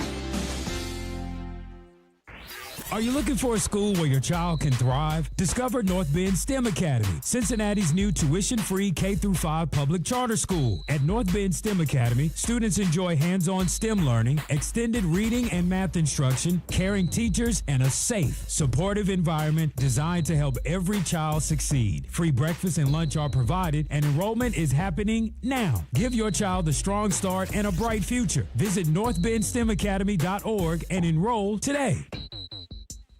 Eric was way behind on his taxes. I owed a lot of money to the IRS, almost $15,000. I tried to make payments. The IRS wasn't satisfied with Eric's efforts, so they came after him full force. They're coming to put a lien and a hold on all my income, my home, my car. I was just overwhelmed at what to do. Then Eric called Optima Tax Relief. When Optima Tax got involved, the calls would stop, the threats would stop. It was easy like 1, 2, 3. Optima's award-winning team of expert tax professionals took care of Eric's problem. I owe $15,000, and now my debt is clean. I don't owe anything. Take Eric's advice. If you have a tax problem, you need to call Optima Tax now. Call Optima Tax Relief for a free consultation. Call 800-685-5688. 800-685-5688. 800-685-5688. Optima Tax Relief. Actual client compensated for sharing their experience. Some restrictions apply. Visit OptimaTaxRelief.com for details. These are the sounds of children playing and families laughing. But these sounds were cut short. Cut short because Ohio doesn't require gates and lights at every railroad crossing. Crossbucks and stop signs? Really? Crossbucks and stop signs just aren't enough. But you can help. Report unsafe railroad crossings at angelsontrack.org. Because bad crossings kill good drivers. Sponsored by Angels on Track, aired by OAB and this station. Are you looking for a career where you can make a difference in the lives of others? Northern Kentucky Community Action Commission is now hiring. NKCAC offers competitive pay, advancement opportunities, great benefits, retirement match, sign-on bonus, and more. Currently, there are openings at all levels of the organization from entry to leadership. If you want to make a difference in the lives of others, visit nkcac.org for a list of open positions and to apply. That's nkcac.org. We got out of Washington State, and I think a week after, state went on lockdown for COVID. So then when we transitioned to Texas, it was very much so like, what are we going to do now? Operation Homefront has allowed our family to make something of ourselves again in the world after the military. It's completely changed the way our life is. It took us from a hopeless situation, and now we're homeowners. We have a savings account. I'm the first one to own a home out of my siblings. Visit OperationHomefront.org to learn more. Did you miss something? Catch the rebroadcast. Do it again. For the full schedule, go to thebuzzcincy.com.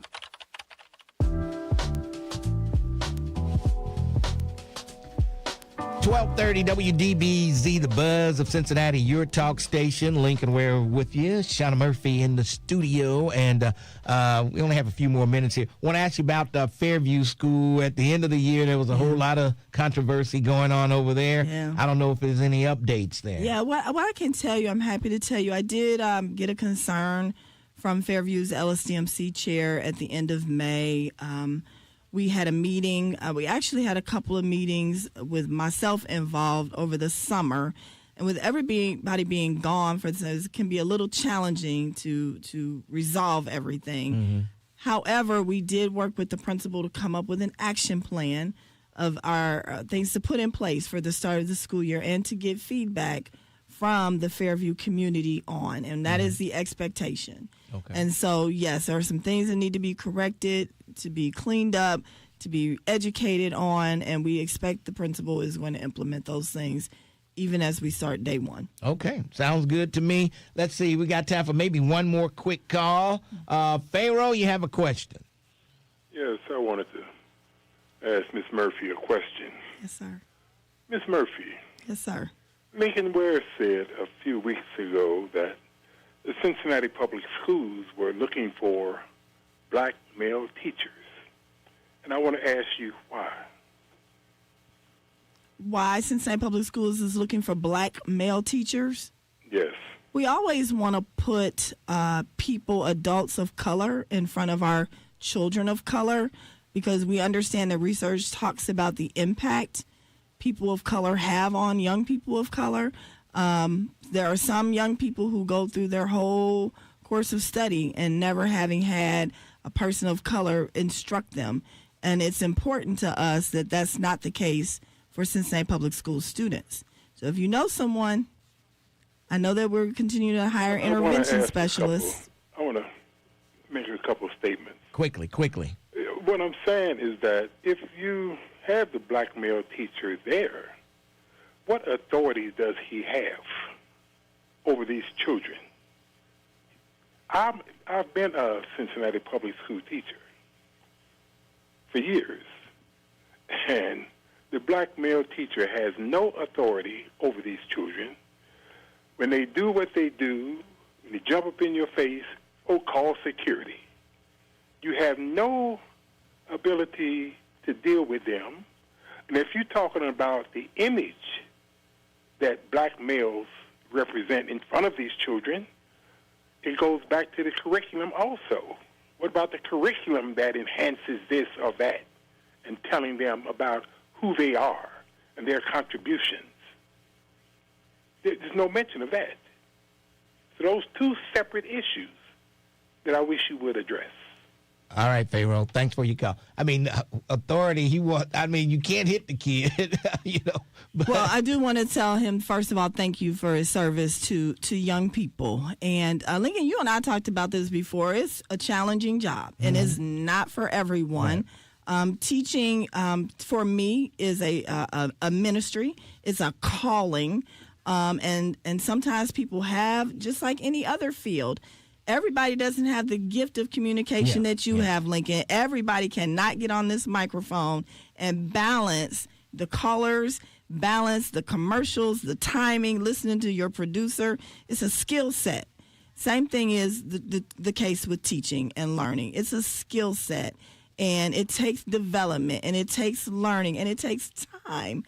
Someone coming fresh out of journalism school. That's you. You wanted to do this. I did want to do it. Maybe you can fill in for me one day.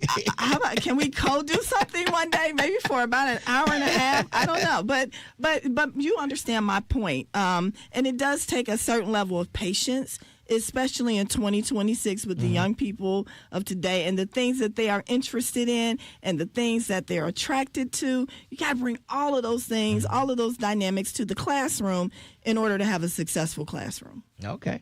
I forgot about you were a journalism major. You wanted to be on TV or radio or something. I did. Ended up being the superintendent. How far off was that? Listen, I will tell you, I always wanted to be a teacher. Always. But I went to school for broadcast journalism and went right back into education as a substitute. I started out as a substitute teacher. I was at the new teacher induction at Woodward this morning, and my first question, how many of you were substitute teachers last year? And about 10 hands went up. Okay. Thank you. You're on your way. So you never know what path life has for you. I think I was born to do this. I had no idea this would be what it is, but I'm grateful. Okay. Now, this is my favorite. This is the final caller. I promise you. Okay. She's my favorite caller, and I got to get to her. Janice? Good morning, and thank you very much for letting me get in. Good morning. I have a question. Is there still a auxiliary service department? And if so, what does it do and why was it implemented? Yes, ma'am. We do have an auxiliary services department. There was, we alluded before with the levy question and the dollars from the state. We have that department because that department is made up of staff that go into the private and parochial schools to provide services to young people of Cincinnati. The auxiliary services department also provides training to those private and parochial schools with respect for how they're able to use funds that are designated for them that come through almost as a pass-through through Cincinnati Public Schools. So, yes, there is an auxiliary services department. Yes, I know. I worked there when I first began working for the board. I just want people to know that Cincinnati Public Schools provides services to everybody. Yes, ma'am. They do everything for everybody. The data center keeps track of everybody. And so our public schools is more than people see. Yeah. Yes. Yeah. So I just want them to not be so comfortable with having public schools because we didn't always have them. So we want to keep them. Thank you so much. I understand why that's your favorite caller. Thank you. All right, Janice, thanks for your call. All right.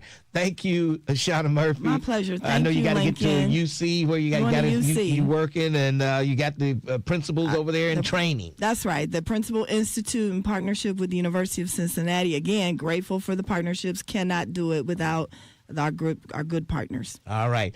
Thank you for stopping by. My pleasure. All right, let's take a quick break. We'll come back. 12:30, The Buzz. 1230 The Buzz wants you to buy Black 513. Black Americans have over $1 trillion in spending power. We encourage you to buy black, not just one day, but every day, 365, 24/7. Go to thebuzzincy.com and check out our Buy Black 513 page, where you can view a directory of black businesses right here in the 513. All black business owners, we're looking for you. Get featured right now. Go to thebuzzincy.com and click on the Buy Black 513 banner to find out how you can be featured and expand your reach over the air and the internet. Let's buy Black 513. 1230 The Buzz. As family reunion season heats up, cool off and discover your roots at the Freedom Center. Get free personalized assistance with tracing your ancestors and tracing your family tree by making an appointment with the Family Search Center in the John Parker Library located at the Freedom Center. This service is open to all. Learn more and plan your visit at freedomcenter.org. That's freedomcenter.org. Did you know there's help to pay for heating costs this summer? Through September 30th, income-eligible Ohioans can apply for assistance in paying their electric bill, purchasing an air conditioner or fan, or making repairs to their central air conditioning unit through Ohio's Home Energy Assistance Summer Crisis Program. Older Ohioans can call Council on Aging for more information or assistance with their application. For more information, call 513-721-1025. Menu option 2. Or visit www.help4, that's the number 4, seniors.org/HEAP. That's HEAP. Hey, are you looking for something new and exciting? Stop by the Comsey Health and Wellness Celebration on Thursday, August 6th, and try out our lotion. Hear the testimonials about how our product has worked for others. Comsey Lotion is a game changer. Come to 3800 Clifton Avenue on Thursday, August 6th from 10 a.m. to 5 p.m. and try out our natural product. Get a big discount on Comsey Lotion on Thursday, August 6th, 10 to 5. For more information, go to ComseySolutions.com.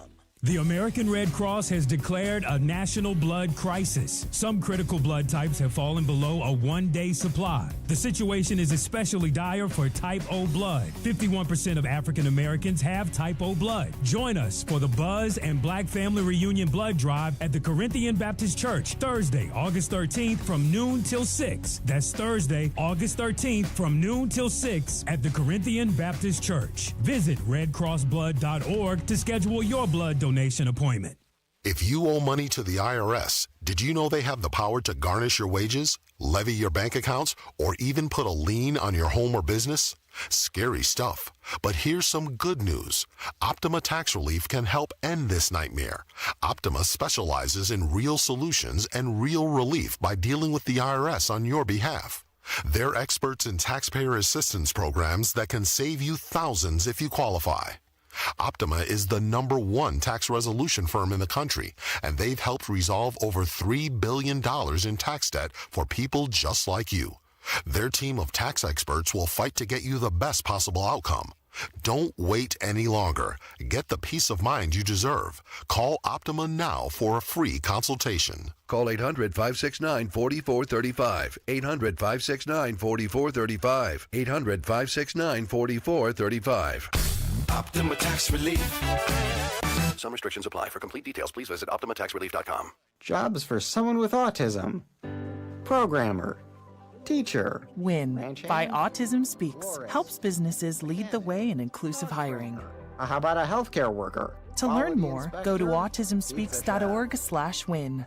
The views and opinions expressed in this program are those of the host and guests and do not necessarily reflect the views of Urban One Incorporated, Radio One, or any of its subsidiary companies. You're listening to The Lincoln Ware Show. Unbelievable. On your talk and information station, 1230 The Buzz. 1230 WDBZ. We are the Buzz of Cincinnati, your talk station. Lincoln Ware with you till 1 o'clock this afternoon. And in the studio let's go to the Dukester. We got to go to the Dukester to find out what's cooking on a Wednesday. What's cooking today, Dukester? Hey, top of the morning to you, Lincoln, and what's happening, Buzz listeners, and welcome to Senior Citizen Day at the Dukester, of course. And if by chance you should get hungry sometime today, please consider stopping by the Dukester Soul Food Restaurant for your senior citizen discount on some great food. Now, keep in mind, we've got the Lincoln Courts Laura Home West End reunion coming up on Saturday, the 22nd, at the Lake Ridge Hall, located at 7100 Pippin Road. I have your discount tickets at the Dukester, and all you have to do is stop by and get yours. And see your old friends and party like you just don't care. Now, it's for great food you're looking for. I invite you to check out the Dukester's Country Fried Chicken with baked beans and potato salad.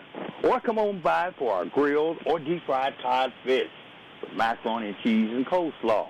We're also featuring our tender meatloaf with garlic, mashed potatoes and gravy, and green beans. But my pick for today is our golden salmon croquettes with smothered cabbage and fried green tomatoes. And when you purchase a meal today, you get a free order of our delicious peach cobbler Have a blessed day, everybody.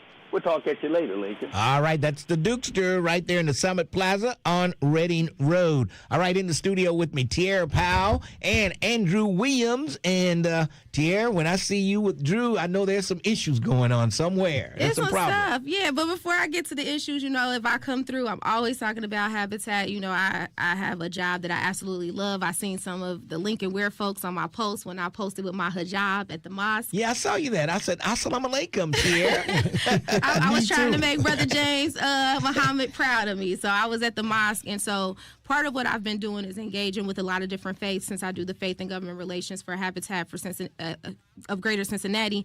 And so I'm here because we are doing the interfaith build. Habitat was founded by Christians for God's love to show building houses through that.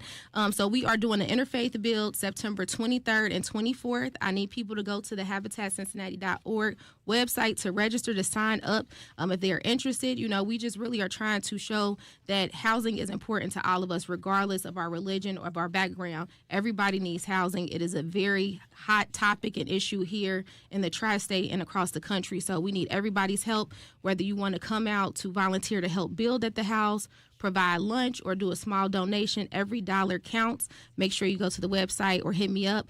All my information is on there. You can reach me directly.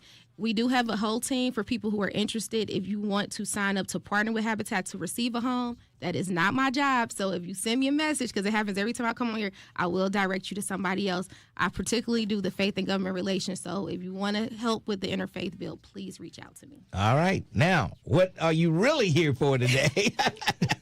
Yes. What's going on at City Council? Okay, so everybody know I wear multiple hats. And so one of them is, Drew. I've been around Drew forever, and a lot of people reach out to me when it comes to things that are happening with legislation. Today, City Council has a vote coming up that is around a chronic nuisance ordinance that is in place for multifamilies currently, but they want to expand that to bars and nightclubs and lounges here in the city. And people that I've talked to, a lot of the club owners are not necessarily against the legislation itself, right? The problem that they have is that it's being rushed through as an emergency and that they have not been engaged. And unfortunately, where we are in the city today, we know that there are some things, not all bars or lounges are treated the same, not all. There's very selective enforcement here, and you can talk to multiple people to see that. If you are a person who indulges in the nightlife, you have also seen that how selective enforcement, whether you're down on the banks, looks very different than when you're in town at certain bars. And so, like I always say, I'm not here to call out any bars in particular, but there are some who are not owned by minority owners, who a lot of things happen and it's swept under the rug, and then things happen at minority-owned bars, and then, I don't even know the phrase to use, that it's very aggressive enforcement. Yeah. And one of the clubs you're talking about, Memories. Memories, one of the clubs. Yeah. I think you were saying you rode by there and what the police presence was with all the lights and stuff like that. I thought somebody had gotten shot, but every week it's the same thing. Right. And why do you do it like that? I think what we got to do is there has to be a safety plan for black restaurants, clubs, for these owners. There's no safety plan for us. You know what I mean? If there's a big event that's happening down at the stadium or in downtown, there's a safety plan. How do we protect this? How do we make sure that nothing happens?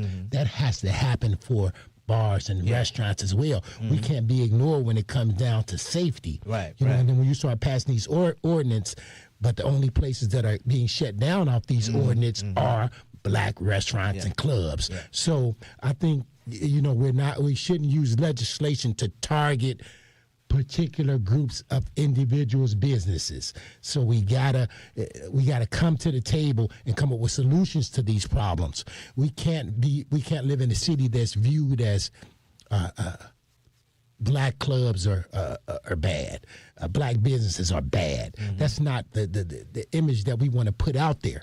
You know what I'm saying? They have to do what's necessary to make sure that our businesses are protected too. We're business owners. Right. And more often than not, these business owners have came out of their pockets. And to come in and shut them down on a nuisance law, which essentially leapfrogs due process, is a violation of our civil rights. Because liquor licenses are mandated in Columbus, not in Cincinnati. And when we start creating legislation that allows due process to be skipped, and you take care of it right here in Cincinnati. Well, what if you feel that black businesses are bad? Then all of a sudden, all the black businesses are shut down. What about these investments that these people have made? It's unfair.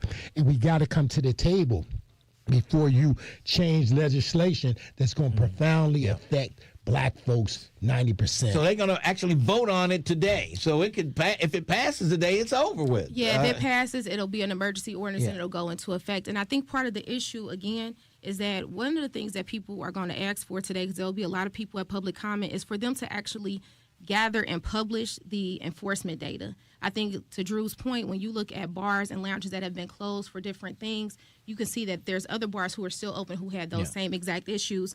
The other thing, and just for me as a community person, is if the city moved this fast to put cameras downtown when Queen and Dominic were killed, they can move. They should move quick on things like that, not on this. Slow down. Talk to the people who are going to be affected. Again, none of these bar owners and club owners want people to be hurt. None of them want fights happening. So if you talk and engage with them, move quick on that versus moving quickly to penalize them. The police should be able to tell them what they need to do for safety. You know, correct this. You might need to do this. You might need to put a barrier here, some kind of stuff. But behind these closed doors, it cannot. The idea can't be that we don't want you here. And we're operating from that standpoint. Let's operate from a standpoint that, hey, we want you here. We need diversity in the city. You know, we already live in a city. There's black folks over here, white folks over here. You know what I mean? So you're going we don't mix very well. So you're going to eliminate everything that we do. Then I think you're going to cause more problems because people don't have things to do and places to go. Well, the police can't be happy with putting 5 to 7 police cars in one location on a Saturday night, Sunday morning. Because I believe it's overkill. They have the street blocked off, and lights are everywhere. You think something is bad. Something bad is going on. Right. And then people are just leaving. People are just leaving the bar. Well, I mean, like you said, you know, it looks like a shooting or something like that. So somebody driving by say, oh, you know, they always have a lot of police out there, and the lights are on. Maybe maybe something bad is going on. But really, people just had a good time. And if you want to help with crowd control and stuff like that, let's do that. But let's let these black restaurants and bars be a part of the safety plan. We've never been. We've always had to hire police, but they're not doing it down on the banks. There are police that are moving around down there on the banks. Guess what? If police presence are there, cars aren't being broken into, people are not fighting, things are not happening because there's police presence.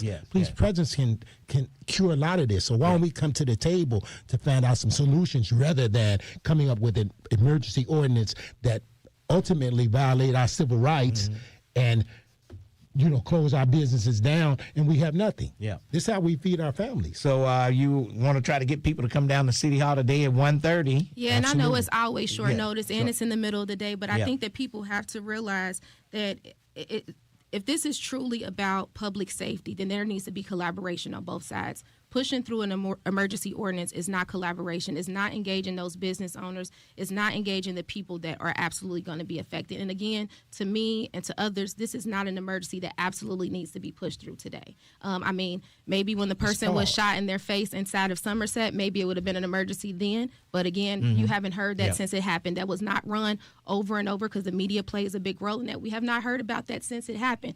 But you have heard about In Between Tavern being closed because shootings that happened outside of the bar. So we just want some equity here. Nobody is asking for special treatment, but yes, we want people to be heard. Send messages to your mayor, to your city manager, to your council members, and if you have time today, send people down to City Hall. All right. Thank you both for joining me. Drew, always good to see you. We appreciate your support. All right. African American Alcohol Associations. In effect, we are here to protect our businesses. All right. Thank you both for stopping by. Let's take a break. We'll come back 12:30. The Buzz. 12:30 a.m. WDBZ, Cincinnati, an Urban One station. Listen online on thebuzzcincy.com. We are 1230 The Buzz, the home of the Lincoln Ware Show. 2 teens charged in connection with the killing of a young man in Claremont County have been indicted as adults. 19-year-old Jaden Nelson was found dead in Ohio Township on the morning of March 8th. Investigators say he had been shot. 3 suspects, ages 16, 17, and 19 at the time, are alleged to have lured him to the area with a story about selling him marijuana, but instead robbed and shot him. The older suspect had already been indicted on charges including aggravated murder. Indictments on the same charges for Nolan Wright and Kathan Grundy came yesterday. Defense attorney for Gurpreet Singh is asking for their client's convictions on charges that he murdered his wife and 3 in-laws to be overturned. Butler County prosecutors say Singh, who has been sentenced to death, fatally shot the victims in 2019, and his guilt was determined by a 3-judge panel. His attorney argued to the Ohio Supreme Court Tuesday that their client did not receive a fair trial. The Ohio Ethics Committee has announced an investigation into Ohio Republican Congressman Max Miller. It comes after Miller was accused of abuse by his ex-wife, the daughter of Senator Bernie Moreno. I'm Heather Pasco on 1230 The Buzz. The voice of the community. We are 1230 AM The Buzz, your talk station.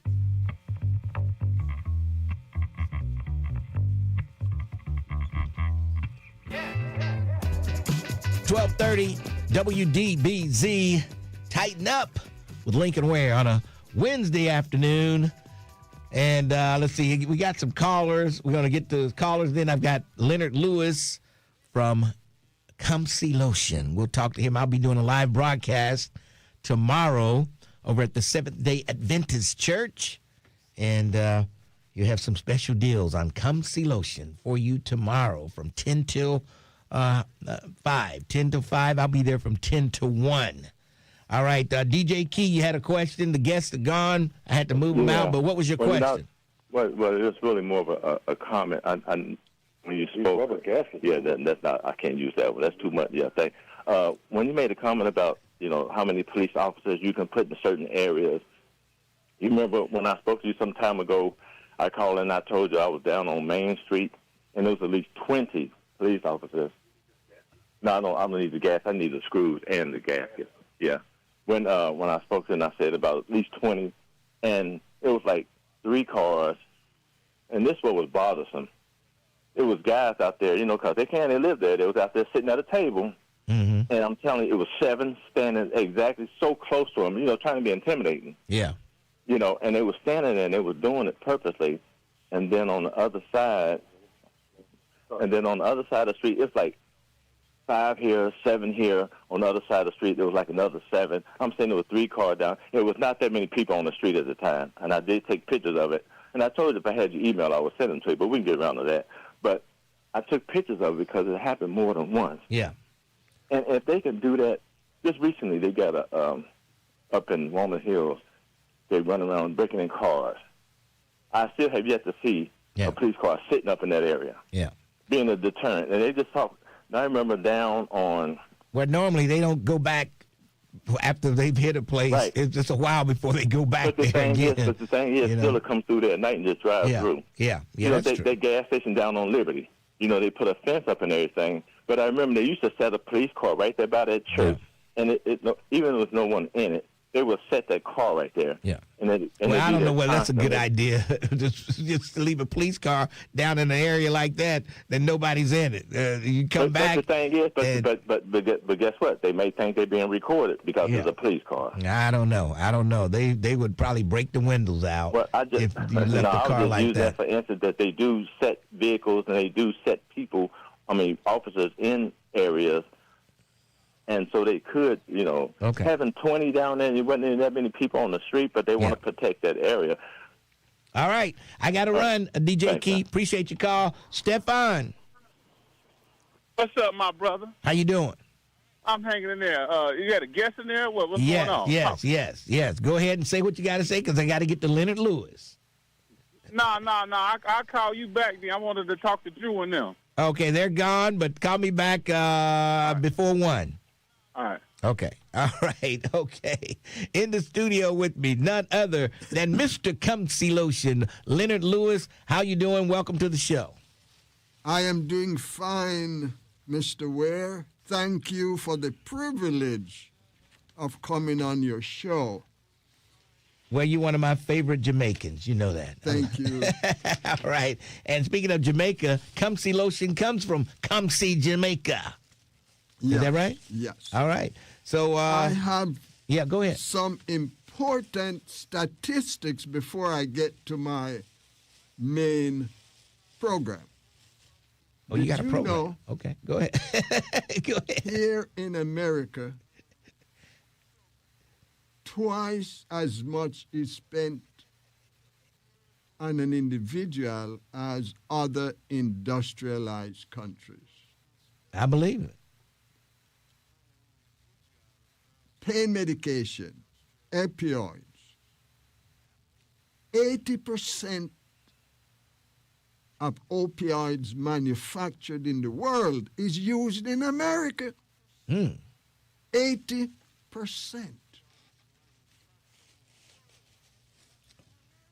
The COVID pandemic that passed, China has 4 times the population as the United States. India has 4 times the population of the United States. Mm-hmm. You would think more people would die in India or China from the COVID. Would you know?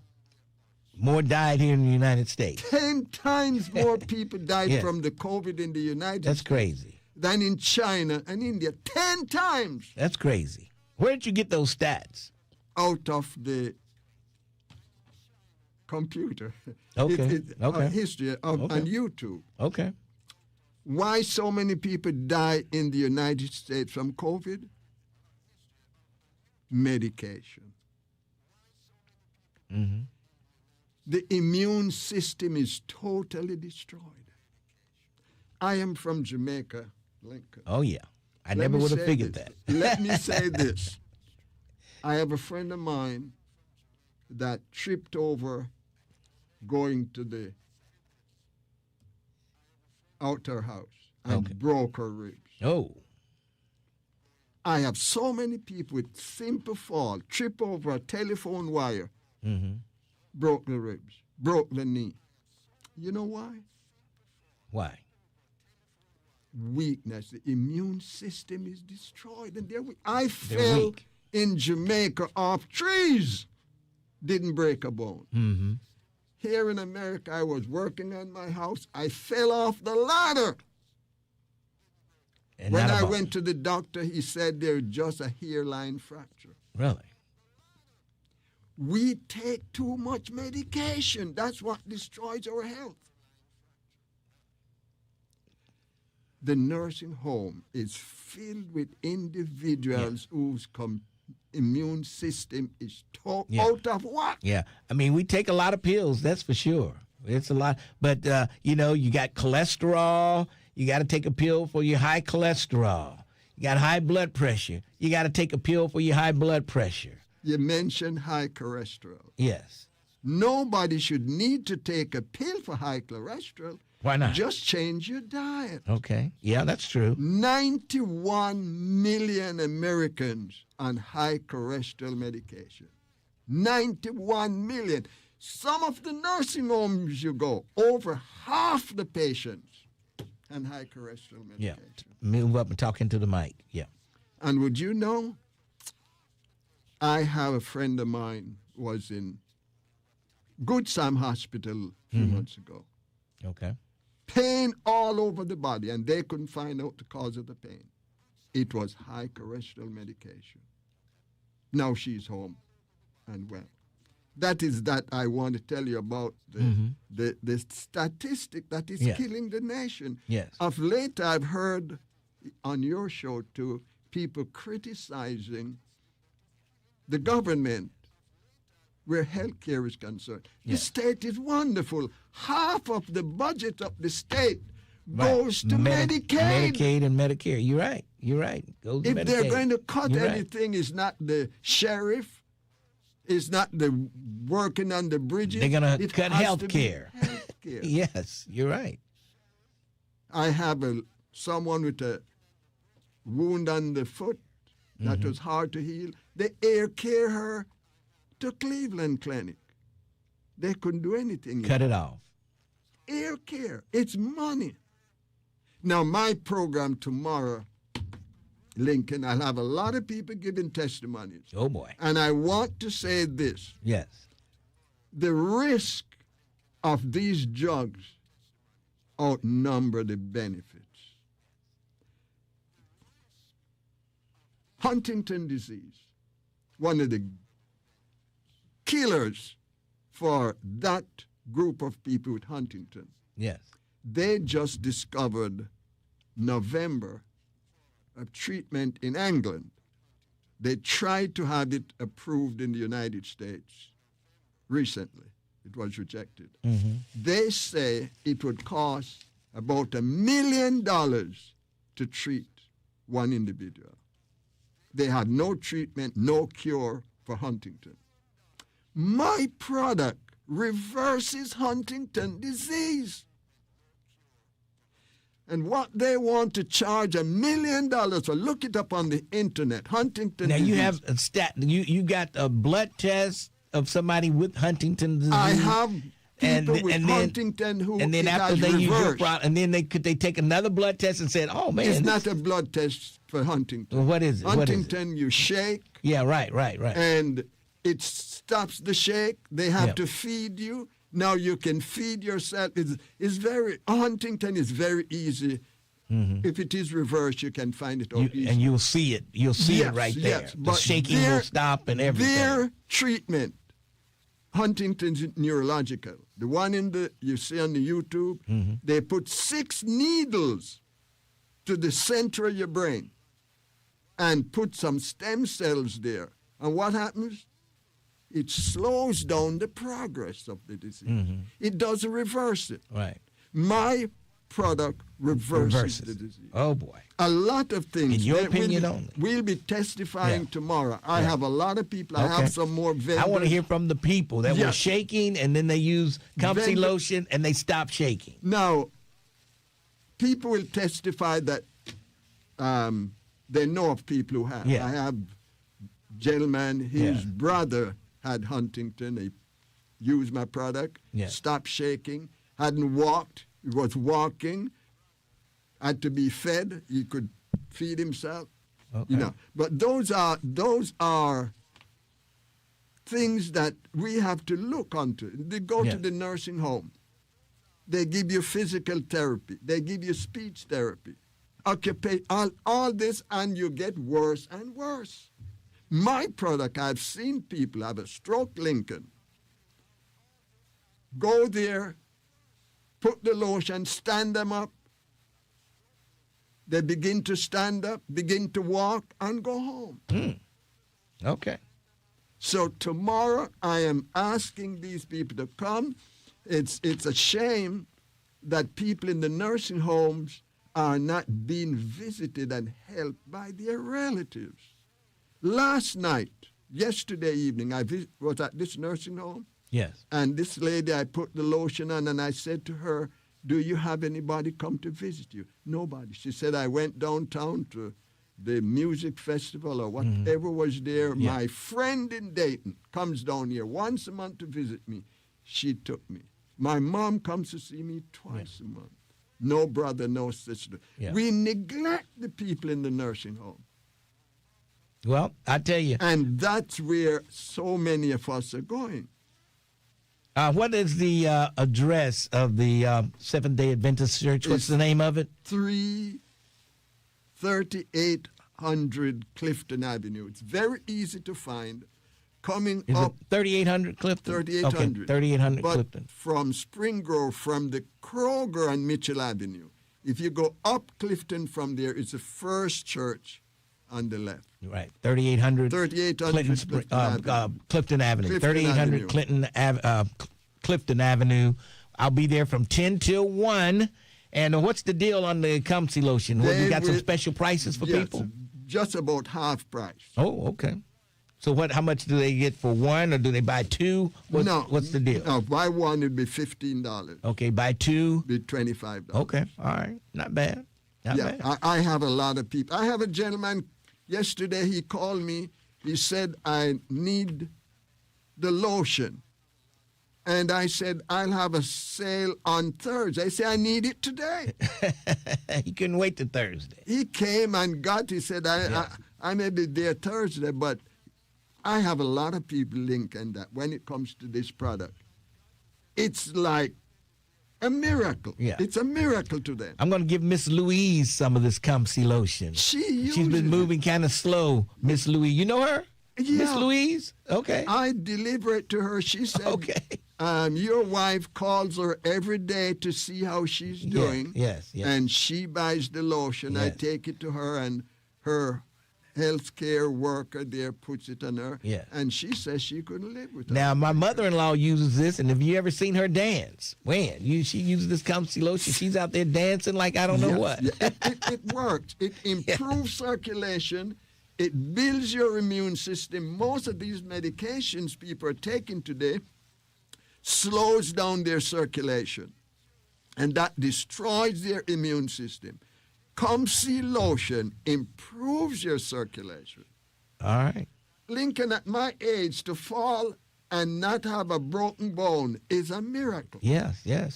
I am 86. I can still run for 5 miles. 80. That Comfy lotion reverses your age. Not only does it reverse Huntington's disease, it reverses your age. Yes. You're 86. I'm 86. Okay. But diet is important. People are using this product. I tell them, change your diet. Yes. All right. Well, too much, especially that which we call high cholesterol medication. Mm-hmm. Nobody should be taking it. Yes. I don't know if you take it. I take it. Lots I of should cut back on what I'm eating. I know I eat the wrong foods. Lots of people who lose their ability to move. You look up, and you can't blame the pharmaceutical companies because it's there on paper what the side effects are. Yes. They put it there. I have this lady supposed to come and give a testimony. She was taking this medication, Lipitor or what. Mm-hmm. She was in good time. She couldn't move. She couldn't stand up. Terrible pain. The family took her off. Now she's walking good. Unbelievable. All right, I got one call for you before you go. Let's go to Perry Ward. You have a question. Oh, yes. I just want to say hi to Mr. Lewis. My mother used to, she's not here anymore, but my mother used to use it all the time, and now the whole family uses it. And it really works. Me and my wife use it now. And I just want to tell Mr. Lewis, I want to see you. I meant to come and see you because I needed to get the tea and the lotion. Thank you. You also have the tea, too. You have the tea. Okay. All right. All right, then. Y'all take care. Thanks, Link. I'll tell Perry. you this about Mr. Ward. At least 12 people in his family use it. His mother, 91 years old. Really? Was in the hospital. They told me they took her out the hospital, took her home. She had the COVID. They bathed her with the lotion. And when she got over the lotion, her granddaughter told me, Grandma said, I don't need to come and bathe you anymore. I can bathe myself. Oh, okay. Unbelievable. And that is one thing with the product. Yes. It strengthens you. Yes. And COVID, people lose their immune system. When they go to the nursing home, they get COVID, they're wiped out. All right. Leonard Lewis, great having you here. It's a pleasure, and I'll see you tomorrow. See you tomorrow. And 3800 Clifton Avenue. What's the name of the Seventh-day Adventist Church? Clifton Seventh-day Adventist Clifton Church. Seventh-day Adventist Church. But coming up from Spring Grove, coming up from that Kroger and Mitchell, you can't miss it. It's right there on the left. Right there on the left. And then if you're coming from UC or somewhere in that area, it's right there on the right. Keep on. All right. And just drive on down the hill, and you'll see us right there in the parking lot. Thank you. Seventh-day Adventist Church, Clifton Seventh-day Adventist Church, 3800 Clifton Avenue. See you tomorrow, and I'll be broadcasting live, folks, so check us out. 12:30, The Buzz. Take care. Every weekday, 12:30 The Buzz has you covered. Let's go! With news, entertainment, and information. Starting at 6 a.m., set your alarm for Get Up Mornings with Erica Campbell. What's going on, Cincinnati? This is Erica Campbell. Followed by The Lincoln Ware Show from 10 a.m. to 1 p.m. Hey, this is Lincoln Ware. Join me for The Lincoln Ware Show. Then it's Keeping It Real. With me, Reverend Al Sharpton. From 1 till 4 p.m. News, entertainment, and information. We've got it all right here on 12:30 The Buzz. Wednesdays at 9:30 on Clio TV. Hey everybody, it's your girl Tamar Miss E. Yes, Cooking Sessions is back for season 2.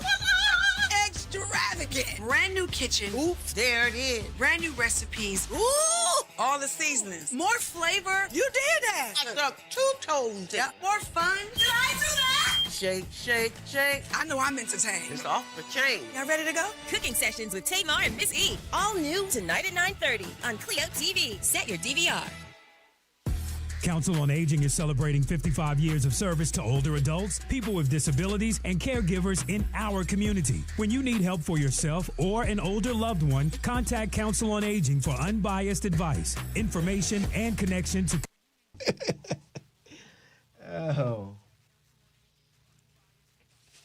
I got Come See Lotion, folks. Come See Lotion.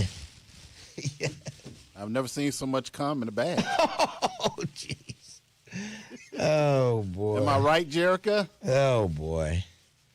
I haven't seen her on. She might not even be on there, is she? Here's my Come See Lotion from Leonard Lewis from Jamaica.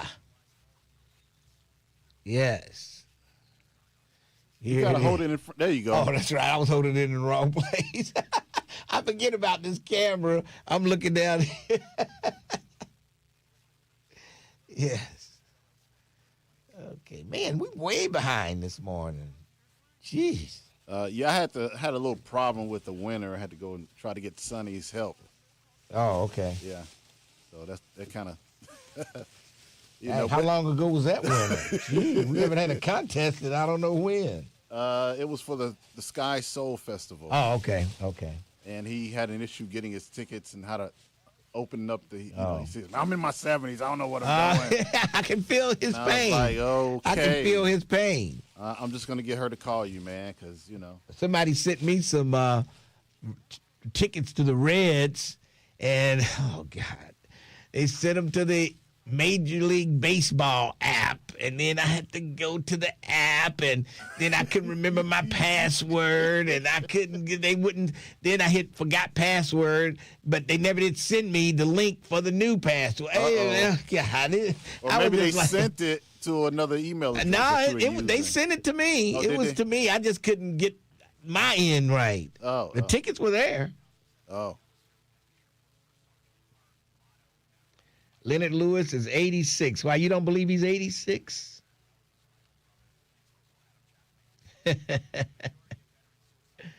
James Muhammad, you need some Come See Lotion.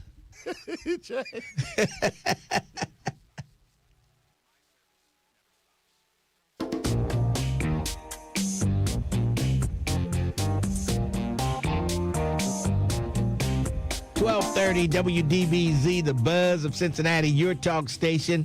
And I'll be broadcasting live from the Clifton Seventh-day Adventist Church. They go to church on Saturdays. Yeah.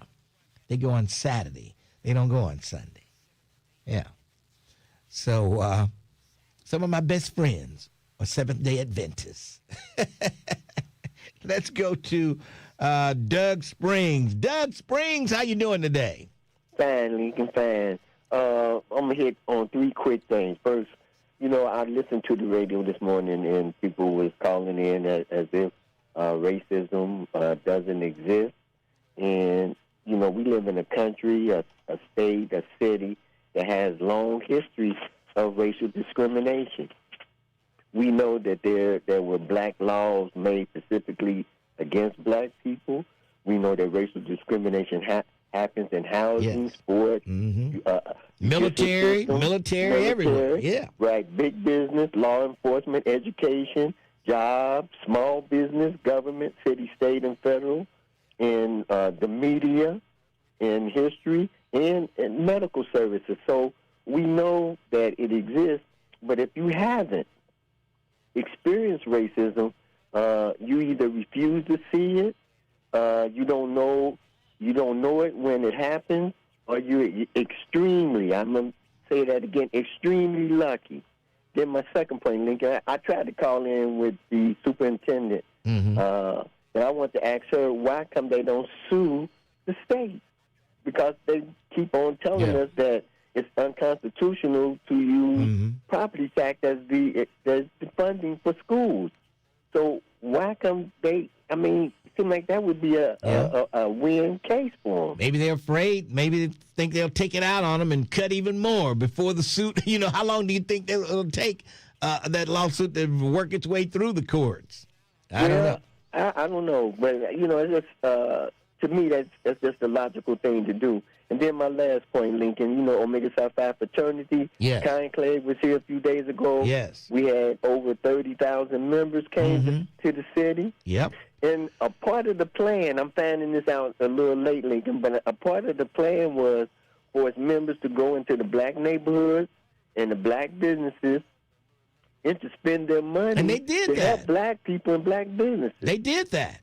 I know. That's what I'm saying. That was a part of the plan. It just didn't happen. Right, that was planned. So, people call in and say that we elitists and that we don't do anything for the black community. This is just another example of what fraternities and sororities are about. That's right. To help our people. They did spend money with black businesses. That's I saw it for myself. Yeah.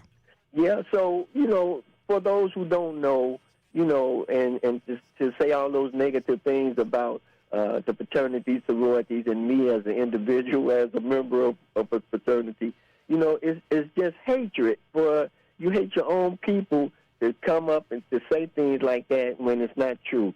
That's all I had to say, Lincoln. Hey, Doug, thanks for your call. All right. All right, that's Doug Springs. Let's go to Brent. Brent, what's going on? Hey, Lincoln, I'm good. And yourself? Hanging in there, hanging in. That's good. Hey, recently down here in Texas, they had this Texas State Republican Convention, and they had a bunch of Muslim Republicans tried to get into the state convention, and guess what happened? They blocked them. They told them they need to convert from Islam to Christianity and pretty much put them out. Are you kidding me? You are kidding me. No, that one of the guys, he was from Egypt, been here since the 90s, and they said he was, such he had to be consoled out there. So they only want you to a certain point, and then they don't want to have anything to do with you. And that's the same for because we have a lot of Indians down here with a lot of tech and everything here. Oh, yeah. To where they tried to get into the RNC at higher levels, and they told them, nah, baby, nah. And see, these same people were probably voting for Republicans. Yep. Folks like Too Sweet, he wouldn't have been able to get in unless he converted. Right. Yeah. Too Sweet. I'd like to hear what he has to say about that. Yeah. Well, buddy. Well, buddy. They were going to let us in, buddy. Yeah. Yeah. Because now they're scaring people with. We got grocery stores here that sell meat that's halal, which my understanding is just a humane way, process they have in order to kill the meat or the animal, let the blood run out, similar to kosher. That's what I see it as, a Muslim version of kosher, but they have Christians like, hey, don't go to these stores and don't buy this meat because they got halal meat, and they don't understand, what it is. So yeah. So similar to that, you wouldn't know whether it was that or like the farm raised or caged chicken eggs, like you were talking. Yeah, like they're doing. They protested them out in front of the Kroger headquarters. Yeah. And lastly, I know you're up on a break here. Buc-ee's, they are highly litigious. Let's just say so. They have sued other gas stations and things along those lines that have used other animal as a mascot, from dogs to moose. No one ever confused a moose with a beaver. Yeah, but the thing is, a lot of these companies are smaller and they don't have the funds, the resources to be able to fight it. So they wind up settling. If you see this store in Beaver Creek that has a little beaver there's no way you could mistake that for a Buc-ee's. You know what I mean? You wouldn't even. I mean. I can't see Buc-ee's winning this lawsuit that this little store has. I can't see them winning. Buc-ee's, they can't win this. Any judge in his right mind would throw this out. Look, I wouldn't be surprised they try to sue Looney Tunes over Bugs Bunny. Oh, boy. It's crazy. Unbelievable. All right. Hey, well, you have a good one. All right. Thanks for your call. Bye. All right. That's Brent. And let's take a break. We'll come back. 12:30, The Buzz. Cincinnati. Want to stay plugged in with 1230 The Buzz and get the inside?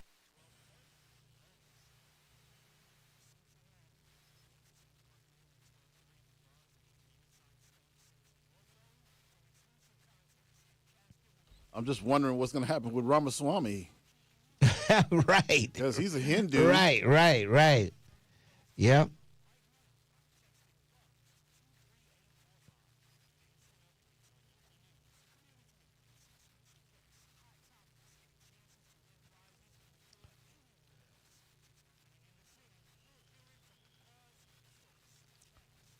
Oh, yeah. Somebody was asking me about Perez Hilton. Did you hear about him? No. He was doing a live stream and he did self-harm. He self-harmed himself. Blood and everything was coming. They called the sheriffs and they went out. You know, he did a live stream. Really? People called the cops and everything. Yeah. Oh, yeah. I don't really keep up with those that circle there. I didn't know. I've heard of him. I know he is. I've heard of him, but yeah. Yep. On live stream, huh? Yeah. I'm going to call the police for that lady that called in. Yeah, she's got some issues. Yep.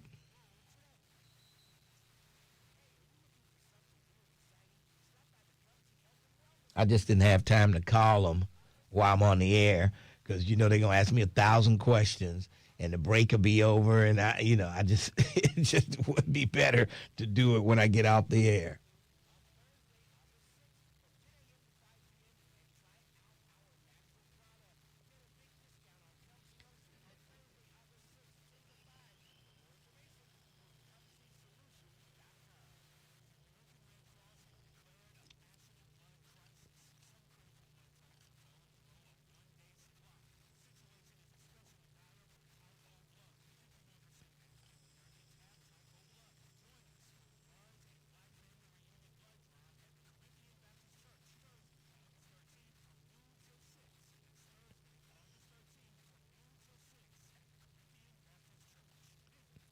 Combs have had his date moved up to February 20th, 2028. They keep moving his date up.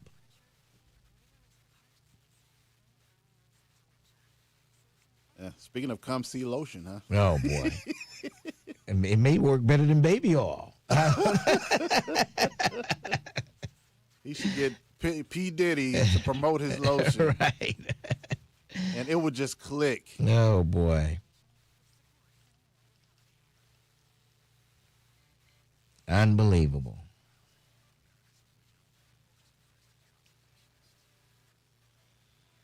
That Beaver Mini Mart should get paid. Their logo has been there for a while, and that's defamation of character.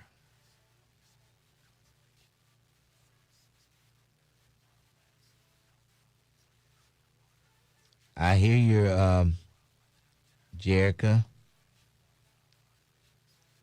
You see it more than any of us.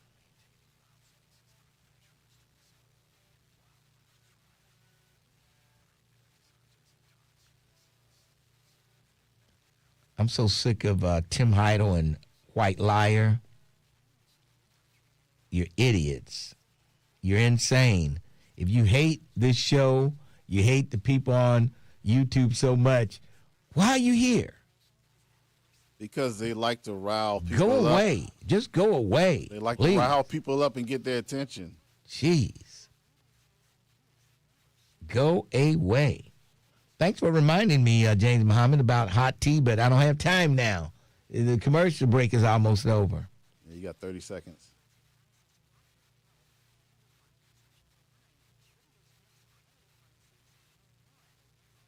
Oh, they'll just come back as somebody else. They don't die, they multiply.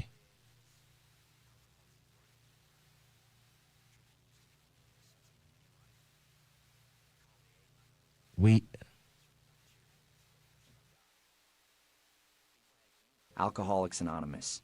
It works. Look us up. Check your phone book, newspaper, or AA.org. 1230 The Buzz, WDBZ, a Radio 1 station. 1230 WDBZ, the buzz of Cincinnati, your talk station.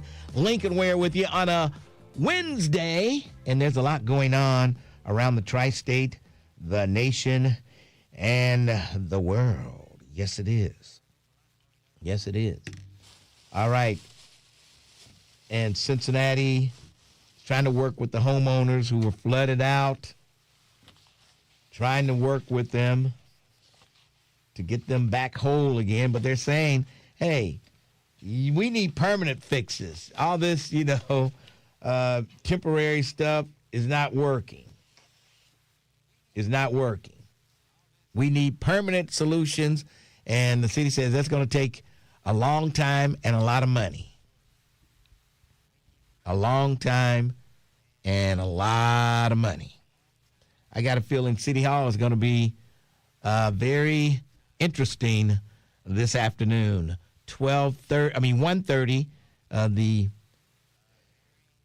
community gets to speak, and so they got two things. They're probably going to talk about the flooding. They're going to hear from some residents on flooding, and they're going to hear from some bar owners. Yes.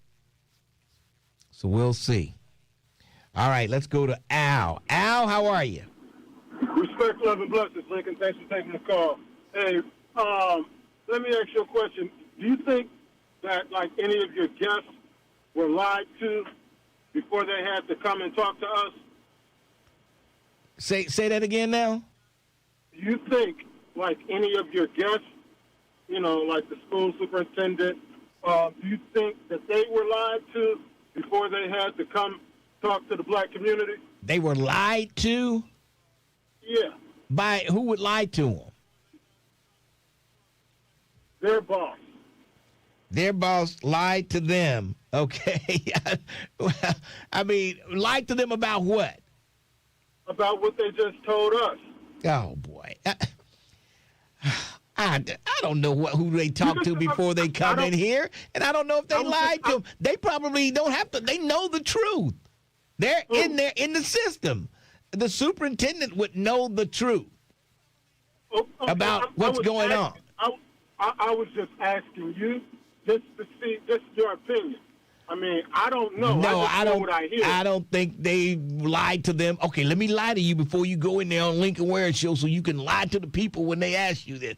I don't think that happens. You don't think like they said those exact words? I don't think so. I don't think so, Al. You don't think so? Oh, no. Hey, respect. You asked for my opinion, and I'm giving it to you. And that's what I said. Respectfully, I respect that. Now, this is going to go somewhere else. Who do you think controls the sun and the moon? Oh, jeez. Who controls the sun and the moon? I guess you could say the what is it called? The galaxy that we're in controls the sun and the moon. There's no more control over it. It's already set up, and we go around the sun. There's no controlling the sun. It just sits there, and we revolve around it. The moon, it's there. It revolves around the earth. So there's no control. It just automatically does it. Nobody can stop the sun from shining right now. Nobody has control of it. When the sun burns out, which will probably be billions of years from now, when it burns out, it burns out. Nobody can turn it on or turn it off. Okay. Well, respectfully, you're wrong. How am I wrong? Okay, tell me, where am I wrong? The whole thing is wrong. I mean, you've been fed, just like most of us, some bad information through our education system. Okay? So you're just regurgitating what they told you, I don't know, 60, 70 years ago. Nobody has, they told me that, and it makes sense what they told me. They told me that the sun is nothing but a big ball of fire and gases, and it's so hot you can't even get close to it, and nobody can just flip a switch and turn it off. Okay, you should know better than that. Well, I'm just telling you that just like me, when I was in school, they fed you that same information. Well, how about you telling me the truth? Tell me the truth right now. Now, you know what? Yeah. I could. I want to hear the truth. Tell me the truth right now. I'm giving you the opportunity to tell me what they told me was wrong, but you know the truth, and let me hear the truth. Believe me, I can handle the truth. I can. You cannot. You will not believe the truth. What? You had Please Leonard tell Lewis me. In there. He was in there giving you truth, and you didn't believe anything he said. Well, look, I can't. I have to go by what he says. What these people did. He's got testimonials, and he's seen it for himself. But no, I don't have to see somebody flipping a switch and turning the sun off. It's not going to happen like that. Okay, tell me, when you were young and you was outside playing, do you remember seeing the moon in the daytime?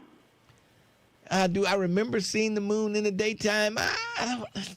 I probably did. I've seen it. I've seen that before. Yeah, I've seen that years ago. Yeah, and I wondered, why can we see the moon?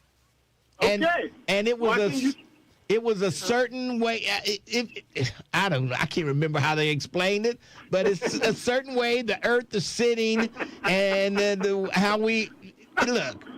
I can't explain it, but it's something. Look, hold on. It's something that's been happening before any of us were here on the Earth. It was doing the same thing. You could see before any people were here on Earth, it was doing the same. The moon was doing the same thing. So does that sound like what you just described as far as us going around the sun and all that type of stuff? Yeah, we're rotating around the sun, yes. Okay, when you go outside, when you leave, look up at the sky and you tell me if you see the moon. And if you see the moon, then you tell me where the sun is at. And how could the moon and the sun be out at the same time if they're rotating on opposite sides of the planet? Exactly, that's what I'm saying. Oh, my God. If they will lie to you, and a lie is confusion. Have you ever seen the eclipse? Have you ever seen an eclipse? Yeah, I've seen an eclipse. Okay. That pretty much explains it. You get in the shadow, and you can't see. Well, I'm not going to sit here and explain this craziness to you. Lincoln, it's something that you can't explain because you weren't taught the right way. So I'm not asking you to. I'm asking your opinion. Well, what is the truth? All I'm asking you for is the truth. Tell me the truth. On this planet, there is a 24-hour day. Yes. You know that, right? And right. Okay. So if the moon and the sun is rotating around the Earth the way that they told us, that couldn't happen. Well, why is you know what time the sun is going to come up? You can set your clock when you see the sun come up over the horizon. They can set the time when that's going to happen. No, they can't. Yes, they can. They can say sunrise is at 6:40 tomorrow morning, and if you're there at 6:40, you'll see the sun rising. Hey, Lincoln, I just respectfully, I just want to say before you get out of here, make sure that you study this stuff properly. Oh, God. I don't have to. I don't have to. I know the truth. It'll come up on the test. I know the truth. I know the truth. Like the brothers that was just here, over the weekend. Yeah, Omegas, yeah. That name they didn't give themselves that name. That name was given to them by who? For the people. Who gave it to them? For the entity that they serve. And that entity's secret is underneath that paw that they have over that jaw. Oh, boy. If you don't, look, Lincoln, you have to understand things not as they just are told to you, but as you see them. Because you have to ask yourself, what is the reason for that griffin having his paw over that vase? And what's in the vase? That's the knowledge that's been kept. Al, you're thinking too much. You're thinking too much. Lincoln, there's no such thing as thinking too much. Yes, it's confusing you. It's confusing you. It's You know confusing. who told you that? Who? Who told me that? One of your teachers in school. One of your teachers told you that in school. Don't think too much. You're overthinking it. All you got to do is you worry can't about your think too much. You can overthink something, and it can confuse the hell out of you, and that's what you're doing. No, Lincoln. If you have a thought, that thought comes from where? So what now? You know, where does your thoughts come from? Your brain, hopefully. No, your thought. You use your brain to think, and your thoughts would come from your brain. No, that's where they're processed. Where does my thoughts come from? Your thoughts come from the consciousness of the universe. What? I got to go, Al. Thanks for your call. Did he say the sun rotated around the earth? I thought I heard him say that. I said the earth rotates around the sun. Right. But That's I what thought I said. heard he said. Okay, maybe. I Okay, I don't know. Say that. That's I don't know if he confused. said. Yeah. Okay. He's thinking too much. Let's take a break. 12:30. The Buzz. Bringing you the stories that go beyond the headlines. The Tavis Smiley Show. This is this conversation is bringing out the crazies. You got Elijah holding on. Oh, so what? Marilyn McQueen. Who is that? I always get scared of people who put their first and last names up there.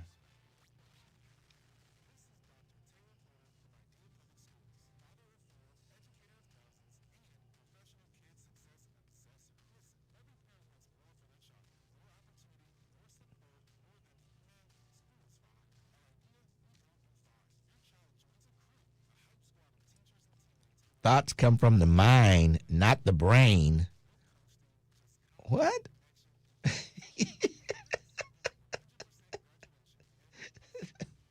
Oh, God. Oh, boy. Al is the male Bernadette. Yeah, you might be right about that. Man. Y'all sound like Abbott and Costello. Who's on first?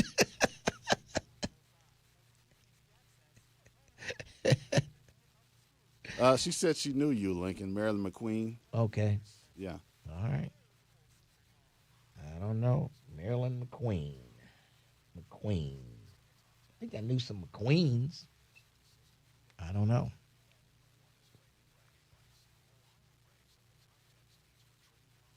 Who could Marilyn McQueen be? She sounds like a movie star. Starring Marilyn McQueen. So she sounds like a movie star. Well, Marilyn Monroe. Marilyn McQueen, movie star. Steve McQueen, Marilyn Monroe. I'm starting to sound like Al. Yeah, a movie star from the 30s or 40s. Yeah, no, Marilyn Monroe was a movie star from the 50s, pretty much. She might have started in the late 40s, 50s, 60s. Remember, she supposedly had a thing with JFK and RFK. Oh, yeah. Yeah. I'm pretty sure they had all kinds of things going on back then before right. before they had all of this technology to catch this stuff. Yep. Oh, man. Wouldn't it be something, Al and Bernadette on a date?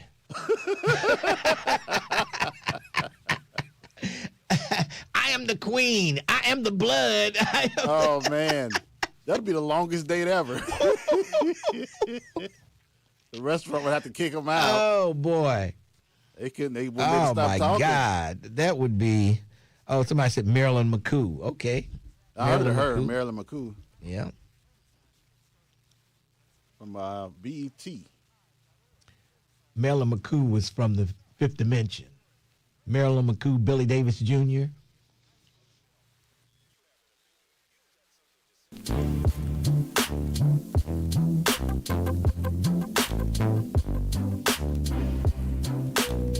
1230 WDBZ, the Buzz of Cincinnati, your talk station. Lincoln Ware with you till 1 o'clock this afternoon. We got a lot going on.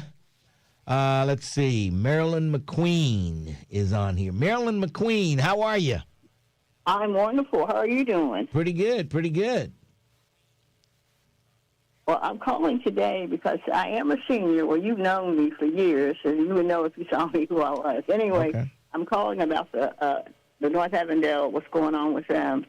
And Sandra Jones asked me to call you to ask you to get some people to come down and speak against what's going on in North Avondale. Well, what is going on? They'll have the full council. What they're trying to do is make it a historic district. Yeah, so you can't change. I've been fighting it since January. But see, that will limit what I can do to my home. To your home, have all the say-so. Yeah, you can't change the front of your home unless you show them the plan first, and they want to keep it, I guess, historic like it is. And you can fix the inside any way you want to, but the outside, you got to go through them. Yeah.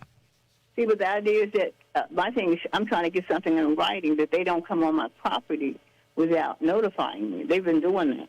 Well, come on your property. What would they be doing on your property? Looking to see how they want it done. I mean, you have to, get a closer view of how the house is because they've got 12 houses that they've been showing. That's how they want everything to look. But my house will never look like this because those houses were built by people. No, I don't think they want to make them look like something. They're going to want to preserve what they have. They want to preserve the look that they have now. Lincoln, I have lived where I live at for 64 years. I lived there with the Jewish community. I've never had any problems with anyone telling me how I should and should not do that. Put yourself in my place. Yeah, I understand. Would you actually like someone come telling you what to do, what you can add to your house or change it to make it look this way? I wouldn't want that. They have their own guidelines of how they want things to look. If you change it, they want you to do it the way that conforms with the way it is now. If you decide to do some outside repairs and stuff like that. So I don't know if the North Avondale Community Council has all the say so. If you guys say no, City Council is pretty much going to go with what you say. I got a feeling though, is it more blacks in North Avondale or whites? Whites. More whites. It was predominantly Jewish when we moved there 64 years ago. Now it's a lot. It's more whites now. Well, they will probably the whites will probably vote to make it a historical district. Yes. Right. Well, they already voted for that. But see, it's only they're claiming about they're worried about people coming in, developers. There's only 4 properties that could be developed. They're in North Avondale. Everything else is already filled up. Yeah.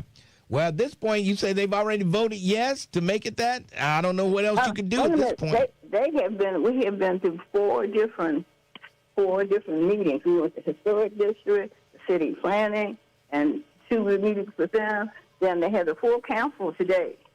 So I'm still saying that black people should be aware of what's going on in their neighborhoods because things are going on that's changing, and they're going to be sort of doing like redlining, keeping black people out because there are very few blacks that actually live in North Avondale. Yeah. Well, I think it's the horses are crossing the finish line, and I don't know if there's anything you're going to be able to do except follow the law. If you change the outside of your house, they're going to have to approve it. And one reason why I'm saying something is because they're going to try to move down to South Avondale, and they need to be more aware of what's going on. I don't know if they. I don't know. South Avondale. I don't think that would be a historical district. I don't know.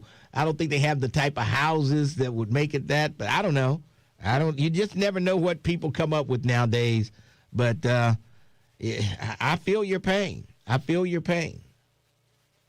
Okay. Well, thank you for that, Dan. I'm a senior, like I said before. This has been a uphill battle. Yeah. A lot of mistruths. They were telling yesterday that people working cooperatives will come in and repair your houses. That's not true. They've got income limits on that. Yeah. Yep. I think the low is $39,000 and the high is $55,000. Mm-hmm. Well. So if you don't, but the idea is that I've got several calls saying we heard that, and all was untruth they were telling. Nobody called them on it. Yeah. Well, I tell you, did you show up at all the meetings at the community council meetings?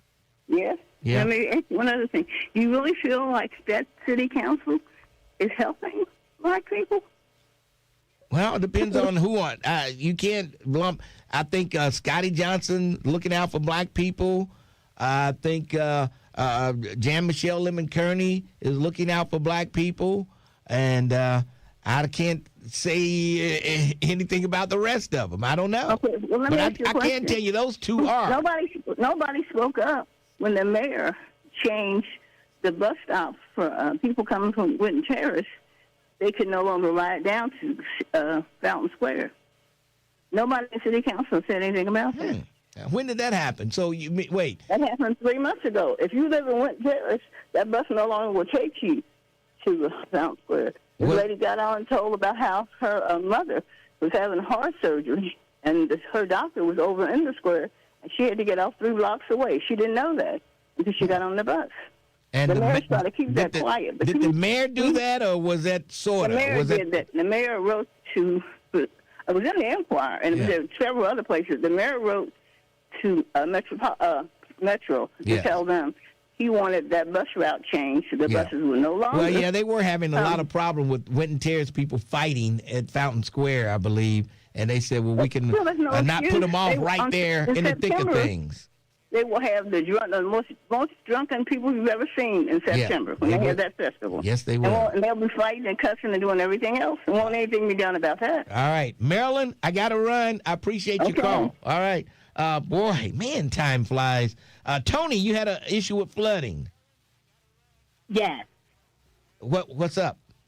Oh, hi. I am calling in because I called down to City Hall when the flooding happened. We had one a month before this big one happened. In 2016, though, we had one just as big as that and did not get anything as much recognition, any help, any of that. Where was this now? Where is this? This is in St. Bernard, but it happened in St. Bernard, Norwood, Bond Hill, all of the surrounding areas. Well, St. Bernard and Norwood, the city would not do anything for that. Well, it's a different municipality. That might be Metropolitan Cincinnati. I mean, the Metropolitan District, the Metropolitan Sewer District.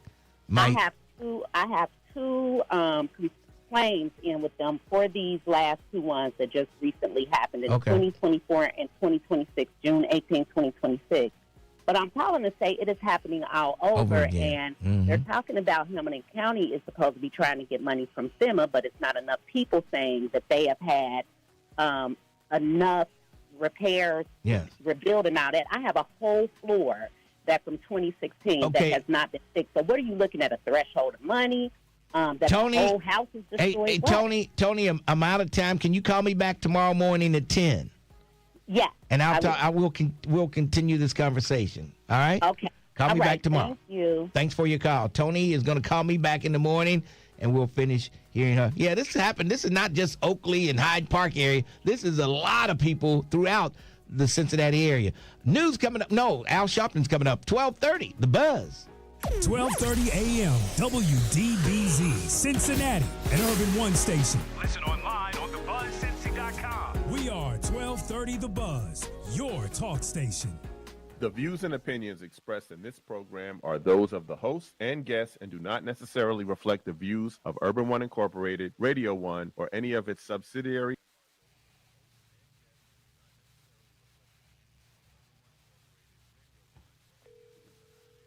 Oh, you can.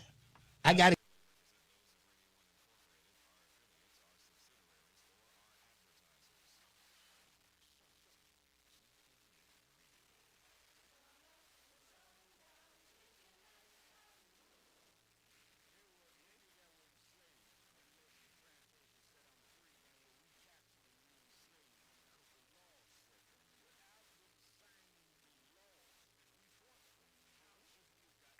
All right, then give me the answer.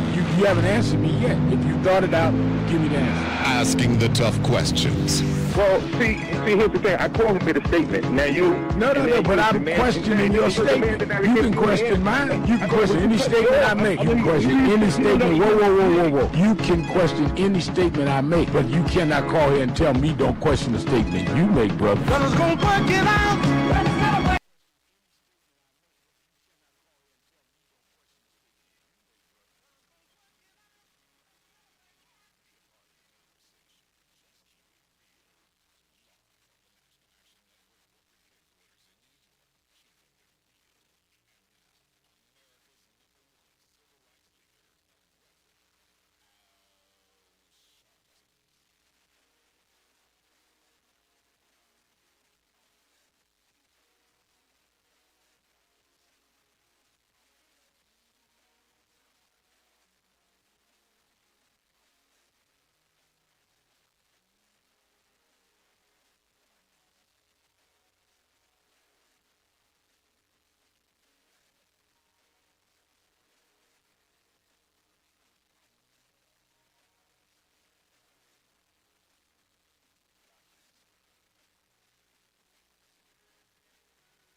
Boy. All right. I'm back, folks. Unbelievable. All right. The universe is going to spit the earth, and it's coming, and nobody's saying anything. Al is ancient intelligence and can't do anything. Al's got some issues. Deuteronomy 28 has driven him crazy. I mean, if he still thinks the sun is going around the earth, you know. Oh, boy. How much extra does it cost to get flood insurance on your home? I'm not sure. I'll ask the shelter insurance guy when he comes in. I got a whole lot of stuff for him when he comes back in here. Yeah. Yep. I got a whole lot of questions for the shelter insurance man. Okay, Lincoln, that lady called for help is full of it. I got to call the sheriff's department, see if they can send somebody out there for that lady. Is that her real name? She just gave me that April on the air, but that's what you wrote there? Yeah, what I wrote down is the real name. Real name, okay, Yeah. Okay. She sounded like she got a black name, though. But she sounded white, didn't she? Yeah, it's hard to tell. Yeah. I don't know. And where she lived in Hollydale. So I don't know what Hollydale looks like now. It used to be black, but maybe it's been infiltrated. I don't know. I haven't been out that way in a long time. Yeah. So, yeah.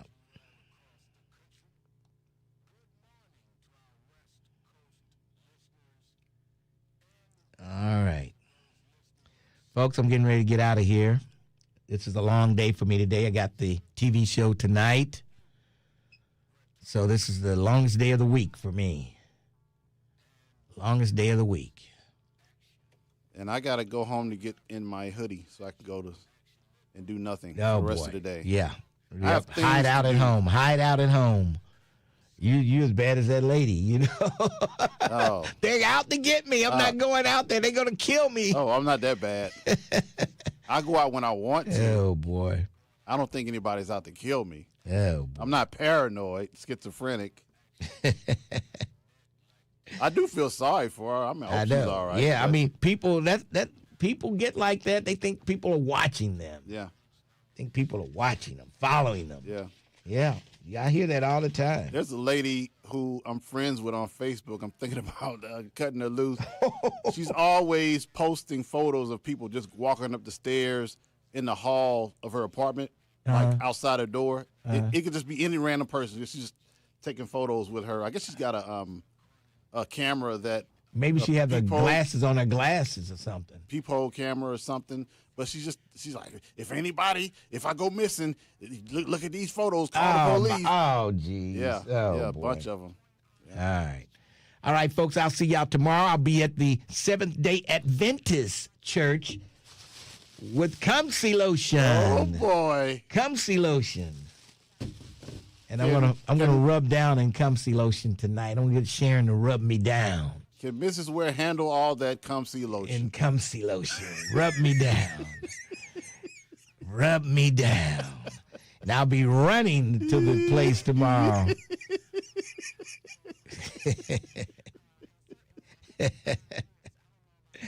Oh, boy. But people testify, they say it works, man. I can't deny the people that they actually say it works for them. I can't deny them. I can't deny them. All right. That's going to do it for me. Somebody said, Terrence, great job today. Well, Terrence does a great job every day. I thought you knew. I got to tighten up on my YouTube skills, getting the YouTube skills, getting started. I've been slacking. So I don't have to remind you. So you have to yell at me like I'm a dog. Hey, YouTube. Okay, sheesh. Oh, boy. Unbelievable.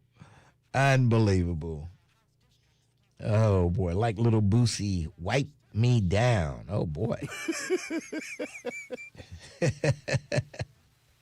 Okay. Unbelievable.